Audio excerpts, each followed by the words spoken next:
Bem-vindos.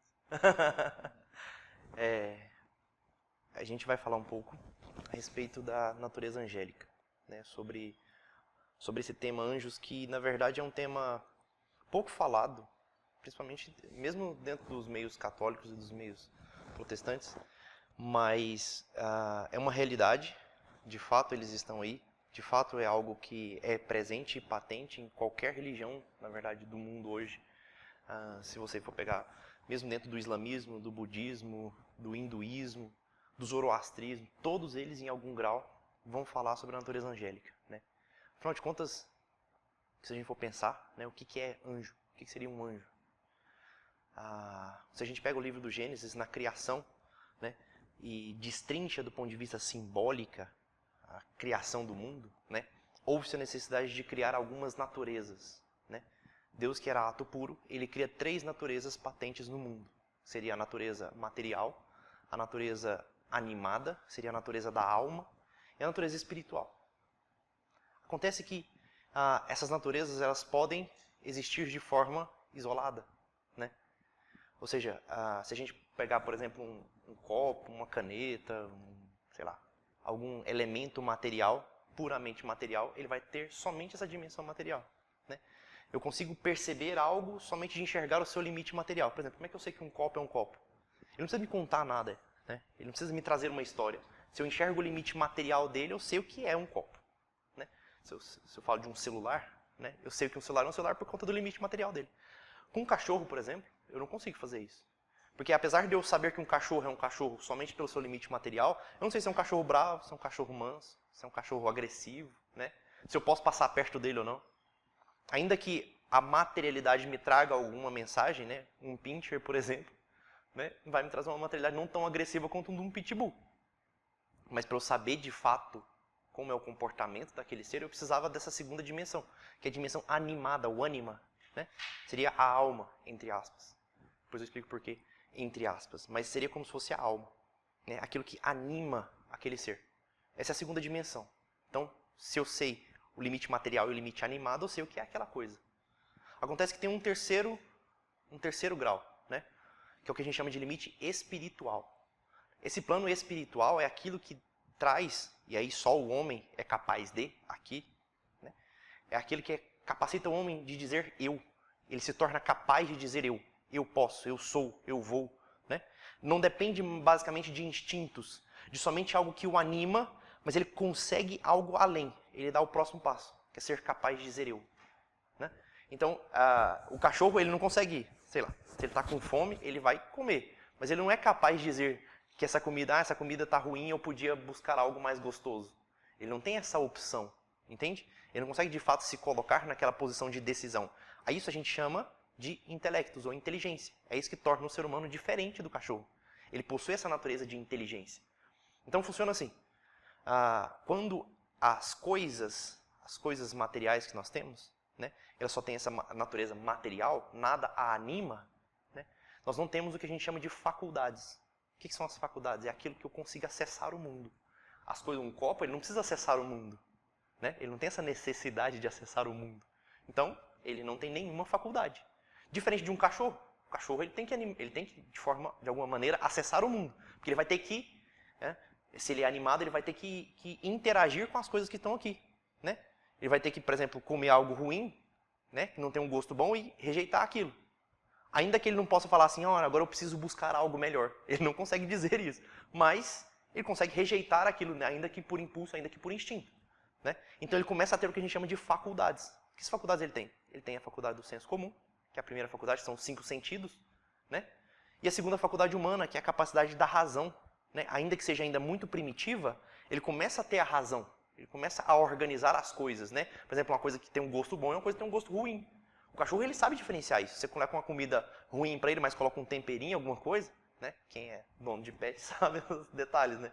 Sabe, se eu colocar uma coisinha aqui, ele vai comer a ração. Então, faz uma acréscimo ali. Então, ele sabe fazer essa diferenciação. Então, ele tem a faculdade da razão também, né? Que seria a segunda faculdade humana. A segunda faculdade humana não, a segunda faculdade, de fato. Então, ele tem essas duas formas de acessar o mundo. E os mamíferos mais evoluídos, e aí o cachorro é um deles, os macacos é um deles, acaba tendo um terceiro, né, que é o apetite concupiscente. Ou seja, é o desejo daquilo que é agradável. O desejo daquilo que é agradável. Né? Então, alguns animais não têm o apetite concupiscente, mas alguns animais já mais evoluídos já têm essa capacidade de querer algo que é gostoso, de querer algo que é aprazível. Né? Tem animais que são mais simples, mais primitivos, que não têm essa capacidade. Então, ele tem a terceira faculdade, que é apetite concupiscente. E a quarta faculdade, que é a faculdade da vontade. Essa ele já não tem. Mas como não tem? O cachorro tem vontades? Não, não tem. Ele faz por instinto. O cachorro, ele vai comer porque ele tem vontade de comer? Não. Ele vai comer porque se ele não comer, né, de fato ele vai... Ah, Jorge, mas tem cachorro que come demais e engorda demais. É porque tu dá muita comida. Né? O ser humano, ele tem essa capacidade de olhar para muita comida e falar assim, eu não vou comer esse tanto, por quê? Porque eu quero manter o peso. O cachorro não tem essa opção. O cachorro não tem essa opção de olhar para a comida e falar assim, não vou comer isso tudo não, porque senão eu vou ficar gordinho, vou ficar meio roliço, não vou arrumar uma cadela. O cachorro não consegue fazer isso. Então ele não tem vontade. Ele para no apetite concupiscente, na terceira faculdade. Quando ele alcança a quarta faculdade humana, que é a vontade, né? Quem consegue alcançar? Nós, seres humanos. Por quê? Porque a gente de fato consegue se inclinar e dizer eu. Então a vontade ela propicia aquelas faculdades que estão acima dela. Né? Então a vontade ela proporciona apetite irascível, intelecto ativo e intelecto passivo. Agora, quando a gente pensa na criação do mundo, né, Deus ele cria o mundo material e ao mesmo tempo cria aquele mundo que a gente chama de transcendental, né? Seria a realidade imanente, que é a nossa realidade, que é física, que é material, e ele cria uma segunda realidade que é a transcendente. É aquela que de fato onde ele mesmo está, né? Onde ele mesmo habita. Ainda que a gente sinta a presença divina aqui, não seria esse o local de habitação dele. Ele estaria em um outro plano, em uma outra dimensão, em uma outra realidade, né? Da qual essa realidade ele poderia ser contemplado. Nessa outra realidade é uma realidade não corporal. Se ela não é corporal, aquelas primeiras faculdades não existem. Ou seja, o senso comum, que é tato, olfato, paladar, visão, né? Razão, né? Capacidade de distinguir uma coisa ser gostosa, ser azeda, ser salgada, ser doce, somem. Apetite concupiscente, essa vontade, né, de ter mais dinheiro, essa vontade de comer uma coisa gostosa, essa vontade de... some também. E mesmo o apetite irascível. Por que é o apetite irascível? Né? É a vontade dos bens eternos. Mas se existe uma capacidade, uma realidade, uma dimensão em que de fato você já está defronte da verdade, de frente dos bens eternos, né? Você não tem como buscá-los mais, você já alcançou esse outro patamar, só sobra 3 coisas. Sobra a vontade e as inteligências, ativa e passiva. Diante disso, existem seres que são basicamente isso. São vontade, inteligência ativa e inteligência passiva. Eles têm um raciocínio que parte deles, um raciocínio do qual eles são iluminados e vontade. Esses seres a gente chama de anjos. O que são anjos? São seres que estão nesse outro plano. Ah, Jorge, então, um ser humano que morre e vai para o céu, o que ele perdeu? O que ele tem que os anjos não têm? O apetite irascível. Porque eles ainda estão nessa necessidade do crescimento. O ser humano, quando morre e vai para o céu, né, ele perde as qualidades corporais, mas ele mantém esse apetite irascível. Isso é que difere, por exemplo, um santo de um anjo. O anjo ele nunca teve vontade de virtudes. Ele nunca teve essa necessidade de ser mais sábio, mais honrado, de crescer, de tudo mais. Isso o homem tem. Isso é uma natureza tipicamente humana. Os anjos não têm isso. Então o que define o anjo exatamente são criaturas que foram criadas por Deus, que têm intelecto ativo, intelecto passivo e vontade. Isso é o anjo. Por que eu estou falando tudo isso? Porque quando a gente for entrar nas perguntas e tudo mais, vou conseguir explicar para vocês por que é que, por exemplo, os anjos não conseguem pecar pela luxúria. Fala, Jorge, consegue, porque tem demônios que induzem os seres humanos à luxúria. Tudo bem, uma coisa é induzir, né? E quando a gente for falar de anjo, a gente tem que falar um pouco de demônios também. Não tem como a gente falar de uma coisa sem falar de outra. Mas acontece que os pecados da carne, a preguiça, a luxúria, né? a avareza, elas não são intelectuais para os anjos. Eles, de fato, eles não conseguem experimentá-las. Os demônios, os anjos, os demônios não conseguem experimentá-las. Eles não podem pecar por isso. Um anjo não pode pecar pela gula. Um anjo não consegue pecar, por exemplo, pela luxúria, pela avareza. Não tem como ele pecar por isso. Por quê? Porque é uma realidade puramente material. Certo? Então não tem jeito. Afinal de contas, então, Deus cria o mundo, cria essa realidade transcendente e a realidade material. e cria essas criaturas, nós, seres humanos, para habitar o plano material, e cria essas outras criaturas para habitar o plano espiritual, o plano imaterial, o plano transcendente. Para quê? Qual que é o motivo, a necessidade da criação dos anjos? Né? Porque toda a criação ela tem um motivo, ela tem um porquê de ser, uma causa capaz, que a gente chama. Né? Então, qual que é o motivo de eu criar, de fato, uma realidade angélica? Para que Deus faz o anjo? Né? Porque, afinal de contas, os anjos não se criaram por si mesmos. Né? Também são criações divinas. Então, para quê? Com que intuito? A grande questão é essa, é fazer a ligação entre aquilo que é divino, eterno, transcendente, para aquilo que é humano, terreno e imanente. O papel dos anjos é, sobretudo, fazer essa ligação entre as duas coisas. Fazer essa ligação entre os dois mundos. Então, de uma forma ou de outra, a realidade angélica vai ser sempre isso. Fazer uma ligação entre o transcendente e o imanente. Aquilo que é eterno e aquilo que é material. Aquilo que é corruptível, aquilo que acaba. Esse é o papel angélico. Fazer essa ligação entre os dois mundos. E quando a gente pensa nessa ligação entre os dois mundos, a gente entende uma segunda realidade angelical, né? É que os anjos não são todos iguais. De fato, eles não são iguais. Né? Havia-se a necessidade entre se colocar uma escalada, uma hierarquia entre o próprio Deus e os homens. Então existem anjos que estão bem próximos dos homens, com capacidades muito próximas dos homens, e anjos que estão muito longe dos homens e extremamente próximos de Deus. Se a necessidade do anjo é fazer uma ligação com a outra, o que a gente precisa então?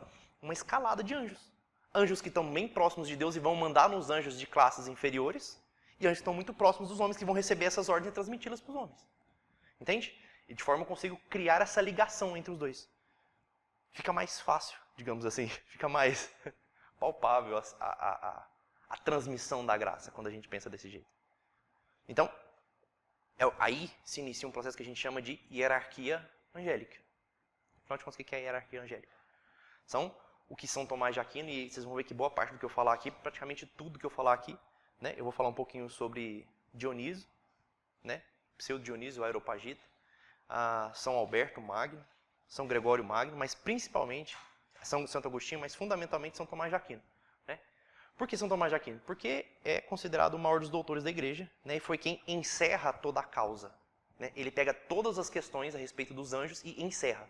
Ele pega todos os pensamentos que foram falados antes dele, todos os que os grandes doutores, né, falaram, todos os que os patriarcas da igreja falaram, todos os primeiros papas falaram, ele pega tudo aquilo que foi falado, reúne num mesmo lugar, né, no caso na Suma Teológica, e ele encerra ali as questões. Ele faz todos os questionamentos. Então todas as questões que vocês verem que eu vou colocar aqui, eu vou perguntar algumas coisas para ver qual que é a opinião de vocês. E vocês vão ver que essas questões, ele pegou os pontos positivos, né, fazendo um raciocínio que a gente chama de raciocínio dialético. Né? Ele tem uma tese, né, aquilo que o pessoal acha que é. Ele tem uma antítese, que seria o contra-argumento daquilo que a galera... Não, mas pode não ser por causa disso. Ele junta as duas coisas e forma uma síntese. Em resumo, é isso. A forma mais fácil da gente conseguir chegar à verdade é usando o método dialético. São Tomás de Aquino faz exatamente isso na Suma Teológica. Então você vai ver que todas as respostas que eu vou dar aqui, as análises que eu vou fazer aqui sobre a natureza dos anjos, são todos baseados nesse método dialético que São Tomás de Aquino vai usar. Beleza? Então assim, quando São Tomás de Aquino ele fala sobre a hierarquia angélica, ele não é o único a falar. Vários falaram antes dele, e assim, quando ele coloca a hierarquia angélica, os que falaram antes dele, às vezes falam que existiam 11 coros dos anjos. Coros são, eu já explico o porquê disso, mas alguns falavam que eram 11 coros, outros falavam que eram 9, alguns falavam que eram só 3, outros falaram que eram 10, cada um colocou um número diferente. São Tomás de Aquino fala que eram 9 os coros angélicos. Por que 9? Tem uma simbologia, né? O número 3, o símbolo do número 3 é a completude daquilo que é espiritual. É por isso que quando a gente fala sobre, por exemplo, as virtudes teologais, né? Fé, esperança e caridade, o número é 3. Pai, Filho e Espírito Santo. Tudo aquilo que remete à completude espiritual, o número é 3. Tudo aquilo que remete à completude humana, o número é 4. O número é 4.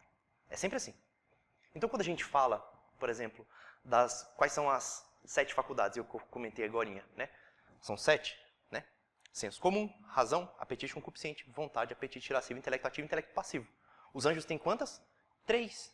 Vontade, intelecto ativo e intelecto passivo. Porque é a completude espiritual. Os seres terrenos têm 4, né? Tem só 4. E o homem? O homem é aquele que transcende. Ele tem as 4 terrenas e as 3 espirituais. Ele consegue ser completo. Entenderam? Então é por isso que os animais têm as 4 fundamentais, né? Alguns vão ter as 4 fundamentais, aquilo que é puramente material. Aquilo que é espiritual vão ter as 3 espirituais, e o ser humano consegue fazer a junção dos dois. Como os anjos são seres puramente espirituais, a gente não vai usar 4 para definir anjos em momento nenhum. Sempre que a gente for falar de anjos, a gente vai usar o 3. É sempre. Então, quando a gente pensa nos coros angélicos, são 3 cadeias de anjos, são 3 hierarquias angélicas maiores, né? E dentro dessas hierarquias tem mais 3 classes, por isso que são 9. São os anjos que estão ligados com o primeiro coro de anjos que a gente fala, né? A primeira cadeia de anjos. São 3 coros, que são aquelas cadeias de anjos que estão ligadas aos homens. A segunda cadeia de anjos são mais 3 que estão ligadas ao caminho ascendente. E, por último, a terceira cadeia de anjos, que são mais 3 coros, que são aquelas ligadas ao próprio Deus. Então são 9 ao todo. E funciona mais ou menos assim. Um detalhe, eu tinha falado que eu ia explicar por que são coros, né?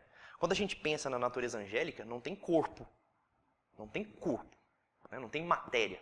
Então, o que de fato tem na natureza espiritual é somente um raciocínio. É somente um pensamento. Esse é um pensamento que existe na eternidade. É difícil a gente conseguir imaginar isso, né? É um ser que tem uma forma baseada basicamente no raciocínio. A substância mesmo é uma substância que fica difícil da gente definir. Como fica muito pouco inteligível para a natureza humana, a forma como os poetas utilizaram, e até mesmo os próprios santos, os próprios doutores da igreja utilizaram para esclarecer isso, é que os anjos, as criaturas de fato que estão no céu, elas carregam um nome e uma voz, um entoar. Então por isso quando a gente fala de anjo, a gente fala de coros, é como se fosse um coro de anjos cantando ali mesmo. Né? Eles entoam uma música. A gente pegar a linguagem bíblica, em vários pontos da Bíblia vai falar, né, que o coro de anjos, ou escutava-se os anjos cantando o nome de Deus. Né? Quando a gente pega lá no livro do Eclesiastes, fala que o bater das asas dos querubins é como se fossem vozes humanas cantando. Então, assim, sempre remete-se a esse coro, essa natureza do cantar, do falar. Né? Então não tem forma, né? Não tem corpo material. A substância mesmo seria essa voz emanada, essa voz falada, cantada. Por isso que a gente chama de coros. Então, são lá de cima até aqui embaixo. O primeiro, e essa definição de São Tomás de Aquino, viu? É quem encerra a causa. O primeiro do coro dos anjos, né? A primeira classe angelical que a gente chama de serafins. Os serafins, em tese, são anjos, é a maior das classes angélicas, são os mais poderosos, os anjos. E, em tese, a gente só tem um único relato da presença de um serafim no plano material. A gente não tem nenhum outro relato. O relato que tem é o relato de São Francisco de Assis. São Francisco de Assis, no recebimento das chagas, isso é um relato de Frei Leão, a respeito de que aconteceu com ele. São Francisco de Assis, já ao final da vida, ele recebe as chagas de Cristo. Né? E o relato do recebimento das chagas de São Francisco é que apareceu um anjo de fogo, né? E o anjo de fogo é porque esse anjo, os serafins, eles são aqueles que estão frente a frente com o próprio Deus. E se eles estão frente a frente com o próprio Deus, eles queimam constantemente. Né? Inclusive a palavra seraf significa queimar, consumir. Então eles são constantemente consumidos ali diante da graça de Deus. Né? São os anjos que guardam o próprio Deus, eles estão em volta dele, digamos assim. Né? Então a natureza dos serafins é essa, é queimar diante de Deus. O relato dessa aparição a São Francisco de Assis é que aparece um serafim, né, um anjo de fogo com 6 asas, e o que é visto lá é que ele vê o próprio Cristo, né, o rosto do Cristo, envolto nessas 6 asas, e esse Cristo coloca as chagas em São Francisco. Por que vê o rosto do próprio Cristo? O Cristo é um serafim? Não. Mas o serafim é como se ele fosse um espelho. Então, quando ele aparece, é como se ele estivesse olhando para São Francisco, que ao mesmo tempo contemplando o próprio Deus. Que o serafim ele não abandona a causa divina. Então, ele nunca sai ao lado de Deus. Pela aparência para São Francisco, ele continua espelhando o próprio Cristo, que é Deus, obviamente. Né? Então, por isso que ele aparecia o Cristo envolto nessas 6 asas de fogo. Essa é a natureza dos serafins. São os anjos que guardam o próprio Deus. Eles estão ali de frente do próprio Deus. O tempo todo sendo consumidos pela graça. Esse é o mais alto dos coros angélicos. E outra coisa, São Tomás de Aquino ele fala assim que a natureza angélica ela tem uma diferença de poderes. Então, as classes mais altas, de fato, vão mandar nas classes inferiores. Então, os serafins, que estão contemplando o próprio Deus, são seres mais poderosos e que, de fato, vão mandar e transmitir as ordens para os coros menores. O segundo coro de anjos, né, a segunda linha angelical, é o que a gente chama de querubins. A gente tem alguns relatos do aparecimento dos querubins, mas o mais importante é o papel deles. Quem são de fato os querubins? São aqueles anjos que guardam o trono divino. São como se fossem os guardas principais, a guarda real de Deus. Como se fosse isso. Né? Aqueles que estão ali ao lado do próprio Deus, guardando a natureza eterna. Então, seriam os mais altos soldados, né, da criação divina, são os querubins. Inclusive, é onde a gente lê no livro do Apocalipse que aquele grande querubim, né, que era o portador da luz de Deus, é aquele que principalmente guardava a luz divina, foi o que caiu, que é o que a gente chama de Lúcifer. Lúcifer é o portador da luz. Né? Então, o diabo ele seria um querubim. Ele seria de fato um querubim. Isso mostrando que, na verdade, ele não era da classe mais alta. Ele não era o mais alto anjo. Tem gente que acha que assim, ele era o mais poderoso de todos. Não era. Né? Se a gente for revisar tanto as escrituras quanto a análise dos primeiros doutores de São Tomás de Aquino, ele não era o mais poderoso. Ele fazia parte da classe dos querubins. Era um grande soldado, era o principal dos soldados, né? Aquele que portava a luz de Deus, que guardava, seria o chefe da guarda divina. É exatamente aquele anjo que peca pela soberba. Depois eu vou explicar sobre o pecado de Lúcifer. Essa é a classe dos querubins. A gente tem um relato ainda, nas Sagradas Escrituras, dos querubins, quando faz-se a Arca da Aliança. Né? A arca ela é forjada, né? Aquela arca de ouro em que colocariam os 10 mandamentos, ela é fechada, e sobre a tampa dela seriam esculpidos 2 querubins. Né? Além disso, tem algumas outros relatos, né, nas Sagradas Escrituras a respeito do aparecimento de querubins, mas o papel mesmo deles é exatamente guardar o próprio Deus. Serem os soldados imediatos de Deus. Certo? Os querubins, né, eles recebem as ordens dos serafins, guardam o local de Deus, e todo esses 2 coros e a própria realidade divina, ela é ancorada num terceiro coro angélico. É como se fosse o leito de Deus, o trono divino. Que é exatamente a natureza dos coros dos tronos. Então a terceira classe é a classe dos tronos, dos anjos tronos. Os tronos são aqueles que guardam, né, que ancoram o empírion máximo. O que seria o empírion máximo? Seria a última realidade divina, né, a eternidade. É eles que seguram a eternidade. São os anjos que ancoram a eternidade, são os tronos. São anjos gigantescos, né, que têm uma natureza poderosíssima, que tudo tem que passar por eles. Por quê? Porque é eles que vão transmitir as ordens para a próxima hierarquia angélica. Né? Entende uma coisa? Vocês já ouviram falar, eu acho que vocês já ouviram falar, né, que as três grandes virtudes teologais é fé, esperança e caridade. Né? Entende o seguinte, qual que é a diferença entre elas? O que é a fé? A fé é crer naquilo que não se conhece. Né? É uma realidade tipicamente material, porque você ainda não conhece o plano de fato. Né? Então, a fé é o primeiro passo, é para onde ela se inclina. Seria a terceira hierarquia lá embaixo. Né? A terceira, a última, né? Que é que eu vou falar depois, que é os principados, os anjos e os arcanjos. A esperança é a segunda natureza, é o caminho mesmo, que não deixa o homem se desviar. Então, o que guarda a virtude da esperança, né, de fato, essa segunda classe que eu vou falar aqui agora deles, que é a classe das dominações, virtudes e potestades, e lá em cima, o amor. Então, o que transmite a virtude do amor, o que mantém a virtude do amor viva no mundo, são os serafins, os querubins e os tronos. Né? Eles são basicamente a realidade do amor, a realidade da caridade. Ela existe lá. E aí, o que a gente recebe hoje, né, porque se são virtudes teologais, a definição de virtudes teologais são aquelas que são recebidas enquanto graça, não enquanto trabalho humano. Por exemplo, fortaleza, justiça, coragem. Isso são trabalhos humanos. É o homem que busca ser corajoso, é o homem que busca ser forte, busca ser justo, certo? São as virtudes cardeais, as virtudes materiais, humanas. Quando a gente fala de virtudes teologais, que é fé, esperança e caridade, são sempre graças infundidas. O homem ele tem fé por quê? Porque Deus deu a capacidade da fé. Por que o homem tem esperança? Porque a esperança... Então assim, eu perdi a esperança. Bom, não tem como você perder algo que de fato não foi você que construiu. Ela é dada, ela é entregue. Então, a esperança também vem de cima, assim como o amor. Novamente, o amor acabou, eu não amo mais. Não tem como eu, de fato, conseguir construir essa oração diante da criação. O amor ele não tem como morrer porque ele é uma causa eterna, ele está lá em cima. O amor, na verdade, ele é uma pessoa. Quando a gente busca toda a eternidade, lá em cima, a eternidade divina, guardada pelos serafins, pelos querubins e pelos tronos, esse é o amor. O amor ele se torna uma pessoa e habita. O Cristo. O Cristo é exatamente esse amor que desceu lá da última classe, guardado pelos serafins, querubins e tronos.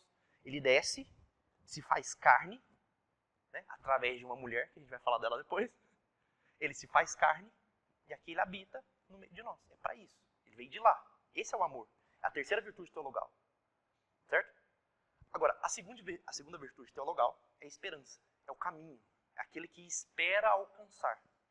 É por isso que tudo aquilo que remete à esperança vai vir dessas próximas 3 classes angélicas. Desses próximos 3 anjos. Né? A saber, e assim, São Tomás de Aquino ele fala assim que é bem definido o poder, a diferença de poder entre os serafins, os querubins e os tronos. Aqui não é muito clara a diferença de poder entre eles, porque eles são muito próximos. Né? Mas, de certa forma, aqueles que mais se aproximam dos tronos, né, que estão mais perto dos tronos, são as dominações. As dominações são aqueles que estão mais altos. Né? Que seria o quarto coro angélico. Depois deles, as virtudes e depois as potestades. Como é que funciona? As dominações, né, elas recebem toda a graça, toda aquela a pureza, a graça divina infundida, as ordens divinas, né, ela vem através das dominações, e as dominações são as responsáveis pelo curso da humanidade. Olha que interessante. Eles têm que guardar o curso das nações, da humanidade. A história da humanidade ela está resguardada pelas dominações. O domínio da realidade material está na mão das dominações, dessa classe de anjos. Né? Dessa classe de anjos. Todas as vezes que o curso da humanidade muda, ela vem através de uma ordem direta das dominações. É assim que funciona. Beleza? De uma ordem direta não, de uma atitude direta. É por isso que, entende? As classes mais superiores, dificilmente elas vão interferir na realidade material. A gente não vê falar, né, quando eu falo a gente não vê falar, na história. Né, na história, tanto na história da igreja, quanto na história de outras religiões. Né, enfim, a gente não ouve falar do aparecimento de tronos. Mesmo nas Sagradas Escrituras, né, quando você vê os antigos profetas, e eles falam a respeito das classes angelicais, de vez em quando você vê ele falar de principados, de vez em quando você vê ele falar sobre uma potestade, mas não ouve-se falar, por exemplo, dos tronos. Não se ouve falar de querubins, não se ouve falar de serafins que tenham aparecido, que tenham se mostrado. Por quê? Porque o papel deles não é esse. O papel deles é resguardar a eternidade, o próprio Deus. Né? Ficar com ele lá. De vez em quando a gente ouve falar de uma natureza de trono, da natureza de querubins que tem aparecido aqui. Mas é muito raro. Já não é tão raro assim a segunda classe. Porque a segunda classe ela é responsável pelo guardar a história humana. As 3 classes, né, são responsáveis por guardar a história humana. Principalmente as dominações. Então, todas as vezes que o curso da humanidade muda, quem é diretamente responsável por isso é uma dominação. É um anjo tipo dominação. A segunda classe dessa hierarquia, ou o quinto coro angélico, são as virtudes. E aqui é interessante. O que é a virtude? A virtude é a ação da inteligência. As virtudes são os anjos que mais agem da parte de Deus, né? Como cumpridores das ordens divinas. Aqueles que mais agem, que mais têm trabalho, digamos assim, são os que mais palpam toda a obra, são as virtudes. Né? São os anjos que são mais atuantes, digamos assim, segundo São Tomás de Aquino. As virtudes são os soldados que vão guardar esse caminho para Deus. Então, todas as vezes que, sei lá, quando você invoca, faz uma oração mais poderosa, porque você já não consegue mais, né? Você reza para o seu anjo da guarda, reza para os santos, mas suplica-se a Deus. Eu preciso ir para o céu, me ajuda a ser uma pessoa melhor, sabe? Me ajuda a resolver meu casamento. Quando a gente faz essas súplicas maiores, essas súplicas que, tipo, quando a pessoa de fato ela reconhece que há um caminho, que ela não consegue neste momento percorrer aquele caminho, mas ela quer por tudo percorrer esse caminho. Né? Quando a natureza, ainda que seja material, suplica por este caminho, são exatamente as virtudes que ela está invocando. São os anjos tipos virtudes que a gente está invocando. Né? São eles que vão tentar resguardar essa ascensão do homem.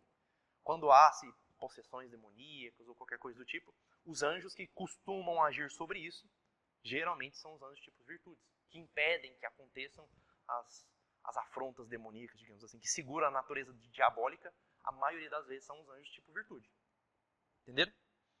E o nome é bem sugestivo, né? Inclusive, a forma que a gente tem de tentar transcender, uma das formas é exatamente a gente buscar as virtudes. Né? A gente invocar as virtudes. A gente tentar vivenciar as virtudes. Então, o nome é bem sugestivo.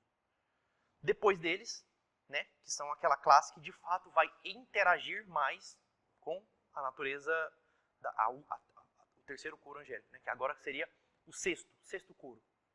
O sexto coro a gente chama de potestades. Esse nome potestade significa potência, né? São aqueles que vão transmitir às naturezas inferiores a total potência do que nós somos capazes, né? Então é eles que vão nos transmitir ou nos remeter até onde o homem pode chegar. Não só o homem, mas as próprias naturezas angélicas também, que estão abaixo dele. São aqueles, inclusive, também que guardam a história enquanto memória, né? Enquanto indestrutível, a história da humanidade, elas são guardadas pelas potestades também, pelas potências.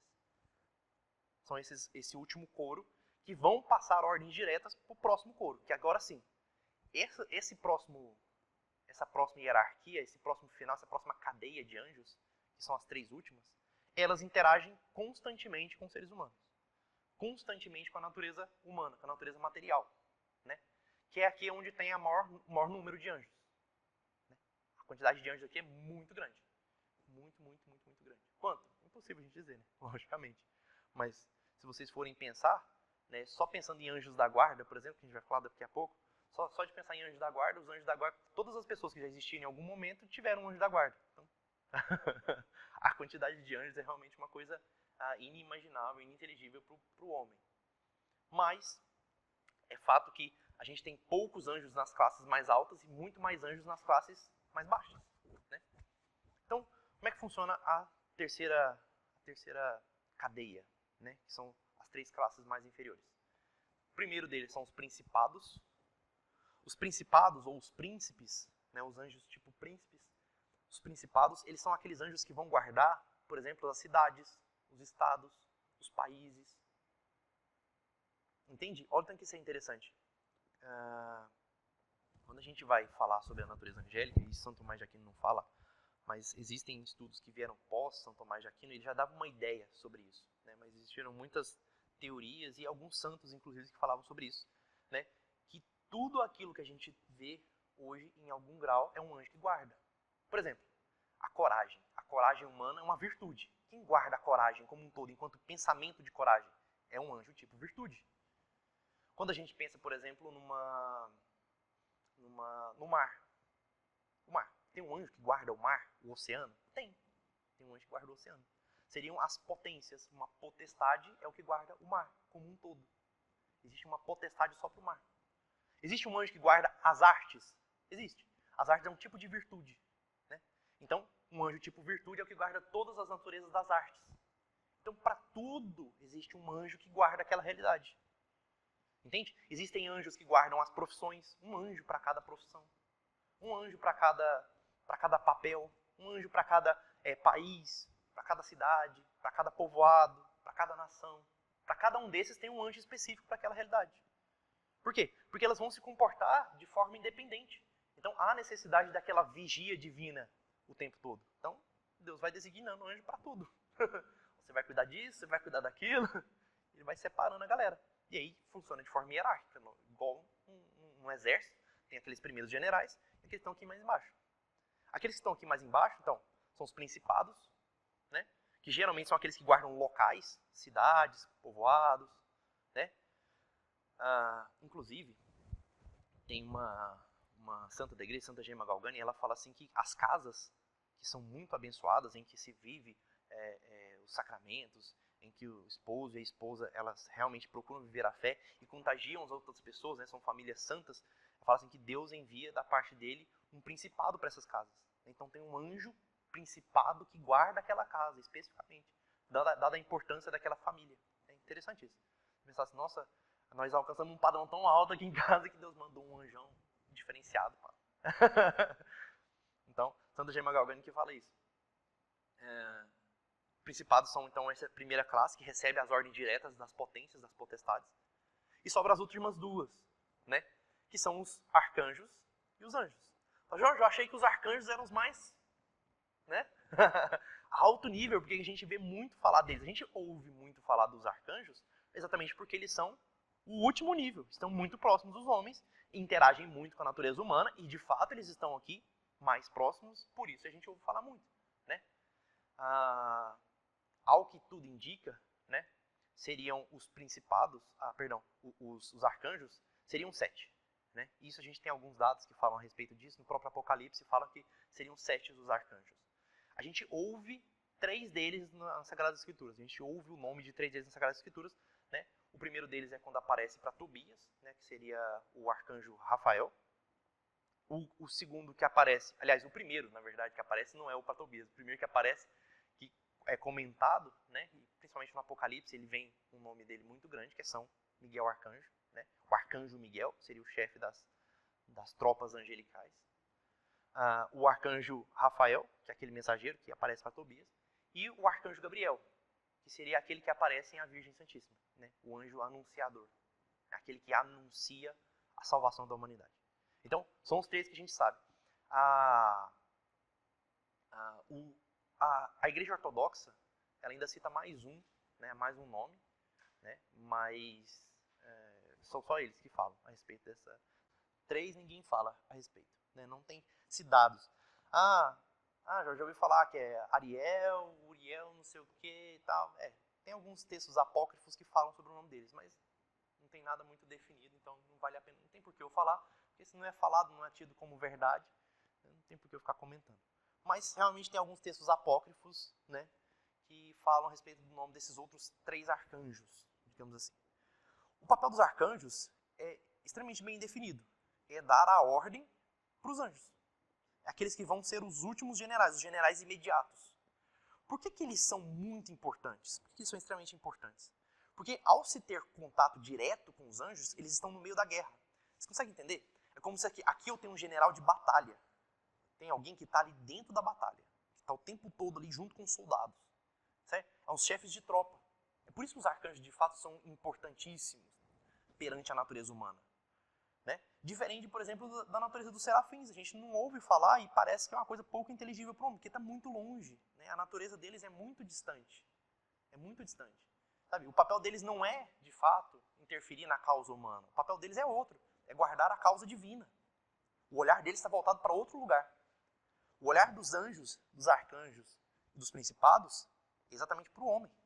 O olhar deles está voltado para o homem. Certo? Então, é por isso que a gente ouve tanto falar dos arcanjos e é por isso que eles são mesmo importantes assim, para a gente, para a natureza humana. Então, os arcanjos são esses últimos generais e, por fim, os anjos, que são o maior número deles mesmo, os anjos comuns. Que de comuns não tem nada. Jorge, tem anjo para tudo. Né? Tem anjo para tudo. Tem anjo da água, tem um anjo do fogo, tem um anjo do ar, tem um anjo da terra, tem um anjo da tecnologia, tem um anjo da luz, tem um anjo para tudo. Basicamente, todas as realidades materiais que a gente conhece tem um anjo que guarda aquela realidade. Tem um anjo que guarda aquela realidade. Certo? Daí se percebe que a quantidade de anjos é uma coisa absurda. Pensar na natureza da quantidade de anjos é uma coisa que é pouco inteligível mesmo para o homem. Agora, quando a gente pensa só nos nossos anjos, aí a coisa fica mais fácil. Porque assim, e isso também está na Sagrada Escritura, quando a gente vai ler sobre o que a gente chama de anjo da guarda. Os anjos da guarda são aqueles que estão aqui pertinho. Né? Todo ser humano, sem exceção, mesmo aqueles que sequer chegam a sair do ventre materno, né? Aqueles que são abortados espontaneamente ou induzidos, né? Mesmo esses seres têm anjo da guarda. A partir do momento em que há a concepção, né? Em que há em função da vida, e eu falei, lembra de eu falar que são 3 realidades: material, a animada e a espiritual. A partir do momento que há a fecundação, recebe-se imediatamente as 3 realidades. E aí é que interessante, porque já fazendo um adendo, né, sobre a questão da defesa ou não do aborto, por que é que quem crê em religião, seja ela qual for, né, qualquer uma mesmo, seja espírita, seja evangélica, seja católica, seja hinduísta, seja budista, por que é que quem crê numa religião, de fato, não deveria ser a favor do aborto? Do ponto de vista lógico, não deveria ser. Porque se você crê em qualquer religião, e todas elas vão falar a mesma coisa, que existe uma realidade material, uma realidade animada e uma realidade espiritual. A realidade material, ela é criada e ela necessita de se desenvolver. A realidade animada, ela vai se desenvolver a partir do momento em que vai se criando o material, ele dá a capacidade para a realização do ânima, né? Desse movimento. Agora, a realidade espiritual não. Ela vem pronta, completa, inteira, absoluta. Isso qualquer religião vai falar a mesma coisa. Então, quando se concebe um filho, quando o óvulo fecunda, quando o espermatozoide fecunda o óvulo, ainda que a parte material não tenha desenvolvido e a parte animada seja primitiva, a parte espiritual está completa. Completa. Um aborto é sempre a destruição de um espírito. Sempre. Sempre. Né? Mesmo ter acabado de fecundar, saiu. É sempre a destruição de um espírito que estava completo, estava inteiro. Já estava pleno. Totalmente completo das suas potências, das suas capacidades. Ainda que não tinha realizado em atos, não tinha ânima ainda. Mas todas as potências já estavam ali. Entende? Então, assim, não faz nenhum sentido uma pessoa se dizer religiosa e ao mesmo tempo defender o aborto. Não tem lógica, digamos assim. É só meio bobagem. A pessoa não entendeu nada. De fato, ela não entendeu a natureza da coisa. Beleza? Então, assim, todos os seres... Ah, Jorge, e bicho? Bicho tem anjo também? Não tem um anjo para cada bicho. Mas tem os anjos que guardam aquela classe de bichos. Tem os anjos que vão guardar os cachorros, os anjos dos gatos, né? Como um todo, não especificamente um anjo para cada gato, igual ao ser humano. Lógico, não tem natureza espiritual, só tem natureza animada. Então não tem necessidade de guardar um espírito de forma individual ali. Mas os seres que têm espírito, há necessidade de ser guardado aquele espírito. Para quê? Para que aquele espírito não se perca. Aquele espírito não se perca. Porque se eu não tenho um anjo guardando aquele espírito o tempo todo, o que acontece? Aquele espírito pode se desviar e se perder eternamente. A condenação é exatamente isso. O que é uma pessoa que comete pecado a vida toda? O que o anjo está tentando fazer? Tentando não permitir que ela peque. Ele está tentando, né, da forma de influência, e é isso que o anjo faz. Os anjos, eles não vão entrar dentro da gente e mexer o corpo. Apesar de que o anjo pode fazer uma dominação corporal, isso é possível a todos os anjos, né, assumir de alguma maneira o controle corporal, eles não vão fazer isso. Por quê? Porque Deus não deixa. Simples assim. Os anjos, por eles terem intelecto ativo e intelecto passivo, se eles têm intelecto ativo, intelecto passivo e vontade, eles têm o que a gente chama de livre-arbítrio. Todo ser que tem vontade, intelecto ativo e intelecto passivo tem livre-arbítrio. Por isso que o cachorro não tem livre-arbítrio. Porque ele não tem intelectos. Se ele não tem intelecto, ele não tem livre-arbítrio. O cachorro não faz. Ele não vai decidir se ele vai fazer ou não vai fazer. Ele não tem esse pensamento. Né? O gado não tem esse pensamento. Eu vou decidir se eu vou, se eu não vou. Não tem jeito. Quando o cachorro e o gato morrem, eles vão para o céu? Não vai. Por que não? Porque tem a realidade material e a realidade animada. A alma, que é o movimento, que acontece dentro da matéria. O movimento acontece na matéria. A alma é um movimento que acontece dentro da matéria. Se ele morre, ele tem espírito? Não. Então não vai para o céu. Não tem jeito. Não tem lugar para ele lá. Não tem natureza capaz dele lá. Então, infelizmente, o Toby não vai para o céu.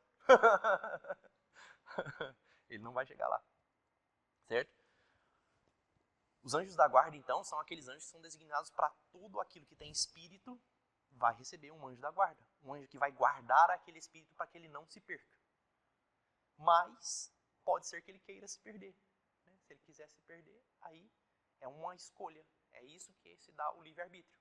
Inclusive, a própria natureza angélica também pode querer se perder.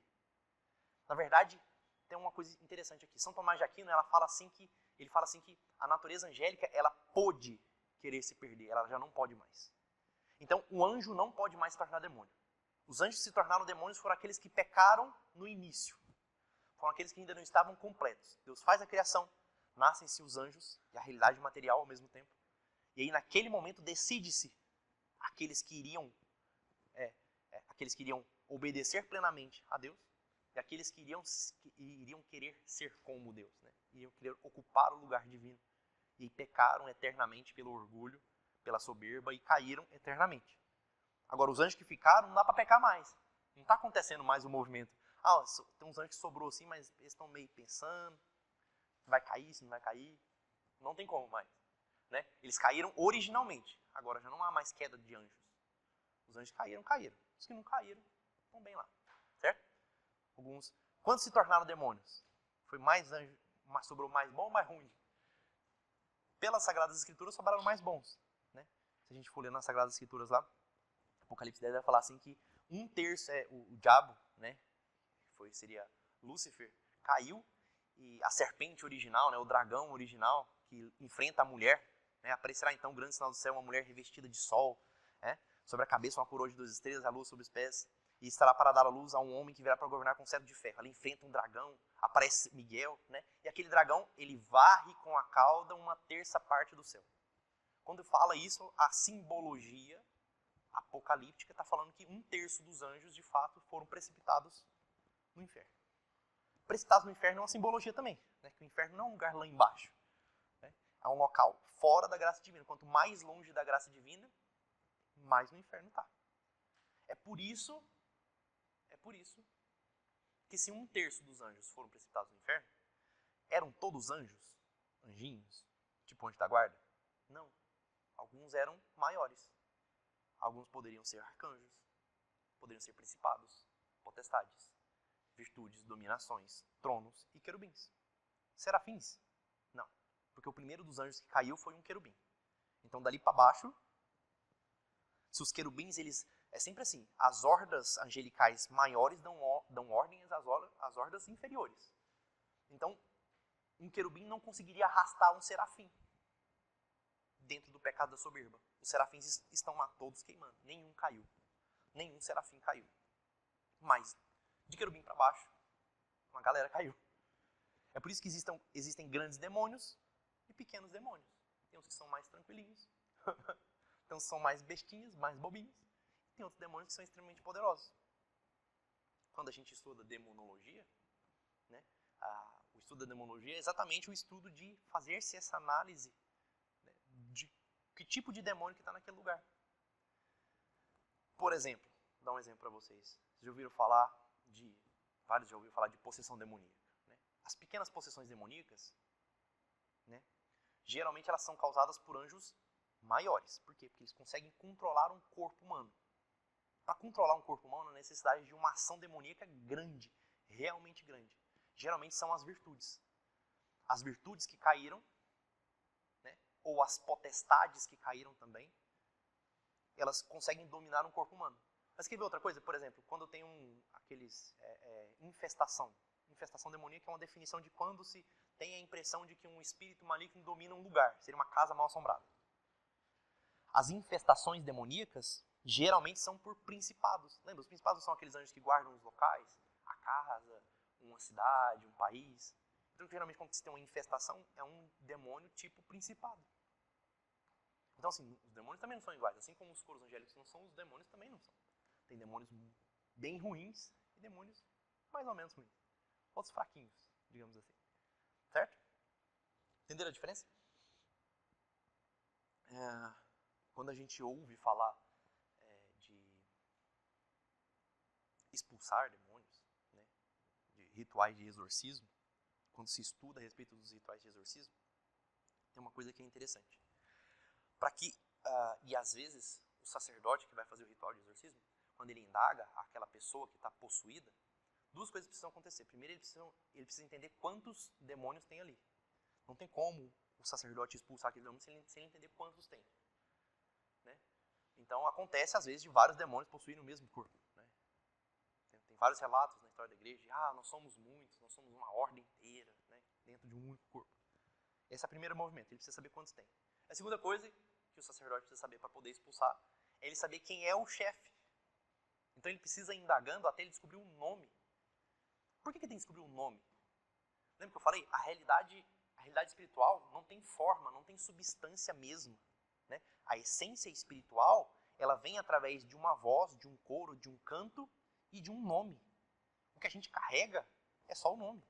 É só o nosso nome, é aquilo que nos define. Então, se o sacerdote ele não consegue descobrir o nome do demônio que está ali, ele não consegue expulsar. O serviço sacerdotal, ele é 99,9% durante o processo de exorcismo, descobrir o nome.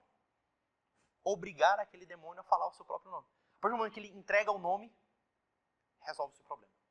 O sacerdote pode ordenar aquele nome que saia através do sangue de Cristo, das chagas de Cristo na cruz, o poder da Virgem Santíssima, dos anjos, enfim. Né? Mas ele pode fazer esta ordem, ele pode pedir esta ordem, ele pode indicar esta ordem a partir do momento que ele sabe o nome. Se ele não sabe o nome, não tem como expulsar. Impossível.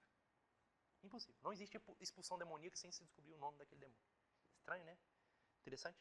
Agora, ó que doido. Se é assim com os demônios, por que não é assim com os nossos anjos também? Já parou pra pensar isso? Que o seu anjo tem um nome?